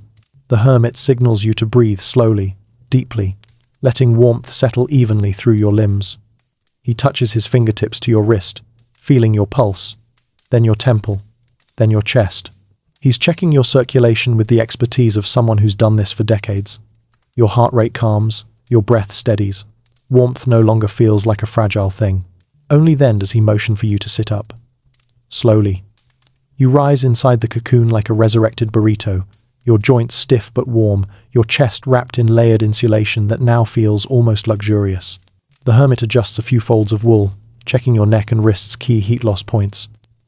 Then he gestures toward your hands. They feel warm inside the cloak, but the moment they emerge into the cold air of the hut, a sharp bite rushes across your fingers. The hermit tiesks softly, reaches for a pouch. He removes a small cloth bundle, unwraps it, and reveals warmed millet seeds. He pours a handful into your palms. They glow with gentle heat. Little natural hand warmers, a mainstream historical fact surfaces. In many parts of medieval Europe, small seeds or grains were warmed and used as portable heat sources, sometimes slipped into pouches, sometimes sewn into cloth to make early versions of hand warmers. Hermits in particular relied on them during dawn rewarming routines. The hermit closes your hands around the warm seeds and waits until your fingers relax. Only then does he gesture for you to stand. But standing is a process. You shift the cloak, you plant your feet slowly into the straw. You rise inch by inch until you're upright, heart thumping from effort alone. The hermit nods with approval. It's not about strength. It's about gradual reawakening. Outside, the blizzard's roar fades to a steady whisper. The sky beyond the shutter is still dark, but the faintest hint of a lighter grey pushes through like the world, remembering the concept of daylight. Then, the hermit motions for the next stage, the dawn survival routine. He leads you to the warm pit's edge. He lifts the stone slab, not fully, just a crack letting a controlled wave of warm air drift upward. You feel it hit your ankles first, then your legs. You stand there for a full minute, letting the rising heat coax life back into your extremities. The hermit rubs his arms briskly to show you what to do. You mimic him, rubbing warmth into your limbs. Blood flow returns slowly, safely. Then he reaches for your reed breathing mat. He places it briefly against the warm clay pot so it collects a hint of residual heat. Then he holds it toward your face. You inhale through it. Warm, filtered air enters your lungs, smoothing the rough edges left by hours of cold stress. He gestures for you to walk just a few steps around the hut. Not many, just enough to wake your legs. Each step crunches softly against the straw floor. The warmth from the underground pit travels upward, following your movement like a loyal shadow. The hedgehog waddles after you, disgruntled but determined not to be left behind. The hermit retrieves a small clay cup, its surface warm from being placed near the embers earlier. He pours a tiny amount of warm herb water inside juniper and sage, lightly infused. He hands it to you. The warmth slides through your throat, pooling in your stomach like early sunlight. Then comes the quirky tidbit. The hermit produces a dried strip of birch bark and places it between his hands. He rubs it until it warms, releasing a faint resinous scent. Then he holds it beneath your nose, so you inhale the aroma. Some medieval hermits believed birch bark scent opened the inner warmth and helped wake the body gently after long, cold nights. Whether that's science or superstition, historians still argue about it. But it smells comforting, clean, alive. It wakes you gently, without jolting. Now the final stage. The hermit approaches the shutter. He doesn't open it fully. He cracks it, just an inch. A blade of cold air slides in, but not violent now. Controlled. He holds your wrist, guiding your hand toward the gap, just close enough to feel the new morning cold without letting it shock you. You acclimate slowly. A minute passes. 2, 3. The cold no longer feels like a threat, just the natural breath of the world. Then the hermit closes the shutter, taps your shoulder, and gestures toward the center of the hut. His dawn survival ritual is complete. You stand there warmer, more awake, more alive than you have any right to be after a night like this, feeling your blood move fully again. The storm is weakening, the wind is drifting, the world is thawing, and inside this tiny hut, with the hermit's wisdom wrapped around you like a second cloak, you realize you didn't just endure the cold, you learned how to wake from it without letting it break you. The faintest grey light begins to seep through the tiny cracks around the shutter. Thin, hesitant, like dawn isn't entirely convinced it wants to show up yet. The storm outside has softened to a steady hush, a far cry from the violent howls of the night before. You stand in the center of the hut, wrapped in your layered cloak, the hedgehog perched proudly on your shoulder like a warm, spiky parrot. The hermit watches the dimness shift, eyes half closed, reading the light the way others might read scripture. He lifts a hand and gestures for you to sit with him once more. This time, not for instruction, but for the final ritual of the long winter night, the return to the world beyond the hut. You settle into the straw beside him, the warmth from the underground pit still drifting softly upward, mingling with the lingering heat of the clay pots and the scents of sage and juniper that have woven themselves permanently into the air. He taps the floor, twice. Not a warning, not a command, a transition. You inhale deeply, letting the wool around you loosen, your breath steady and warm. Then he moves to the wall and presses his hand against the curved stone, the place where heat gathered strongest during the night. He keeps it there for a long moment, then places his palm on your shoulder. The meaning is simple. Remember where warmth comes from. Not just the stone, not just the fire, but the choices you make, the movements you take, the wisdom you apply. He motions for you to rise, slowly, carefully, mindfully. You stand, feeling the warmth settle into your muscles, no longer fragile or tentative. The hermit walks to the door and brushes his fingers over the wooden latch. Snow is piled against it from the outside. You can hear the soft settling sound, like sand shifting in a giant hourglass, but the storm has calmed enough that the door no longer trembles. Before opening it, the hermit pauses and retrieves his bone silence token. He presses it into your hand. The token is warm from his robe, smooth in a way that speaks of long winter nights and countless quiet lessons. You shake your head, trying to give it back. He closes your fingers around it firmly. A gift. A reminder. Then he gestures for you to wrap your cloak tighter. He tucks the feather net closer against your chest. He straightens the reed breathing mat. He adjusts your hood so no warmth escapes the back of your neck. Finally, he scoops up the hedgehog, who protests indignantly, gives it a little forehead tap, and hands the warm creature back to you. You hold it with both hands. The hermit nods your first companion for the journey back. He braces himself and pushes the door. At first, it barely moves. Then snow gives way with a soft crunch, sliding down the packed wall. Cold air rushes in, not violent, not hostile, but crisp, new, morning cold. And it feels different, gentler, bearable. The hermit steps into the doorway and gestures outward. The world is transformed.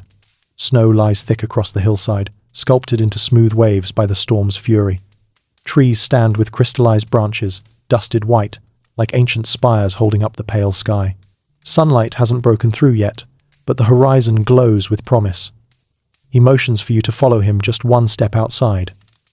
You do. The cold hits, but it doesn't sink deep, not like last night. Your cloak traps warmth. Your wool layers breathe slowly. The feather net shields your chest. The silence token warms your palm. The hedgehog radiates a surprising amount of heat, and the hermit's lessons echo through every movement you make. He kneels near the snow wall you both built last night and presses his palm against it. The structure held. He gestures proudly, as if to say, "You made this survive the storm. You made you survive the storm." Then he draws a single line in the snow with his finger straight, deliberate, pointing down the slope. The line isn't a map. It's a direction. A return. You step back into the hut, feeling the warmth greet you like a familiar friend. The hermit watches from the doorway, snowflakes drifting around him. He taps his chest once, then taps the hut wall, then the horizon. His final message to you is clear. Carry warmth wherever you go.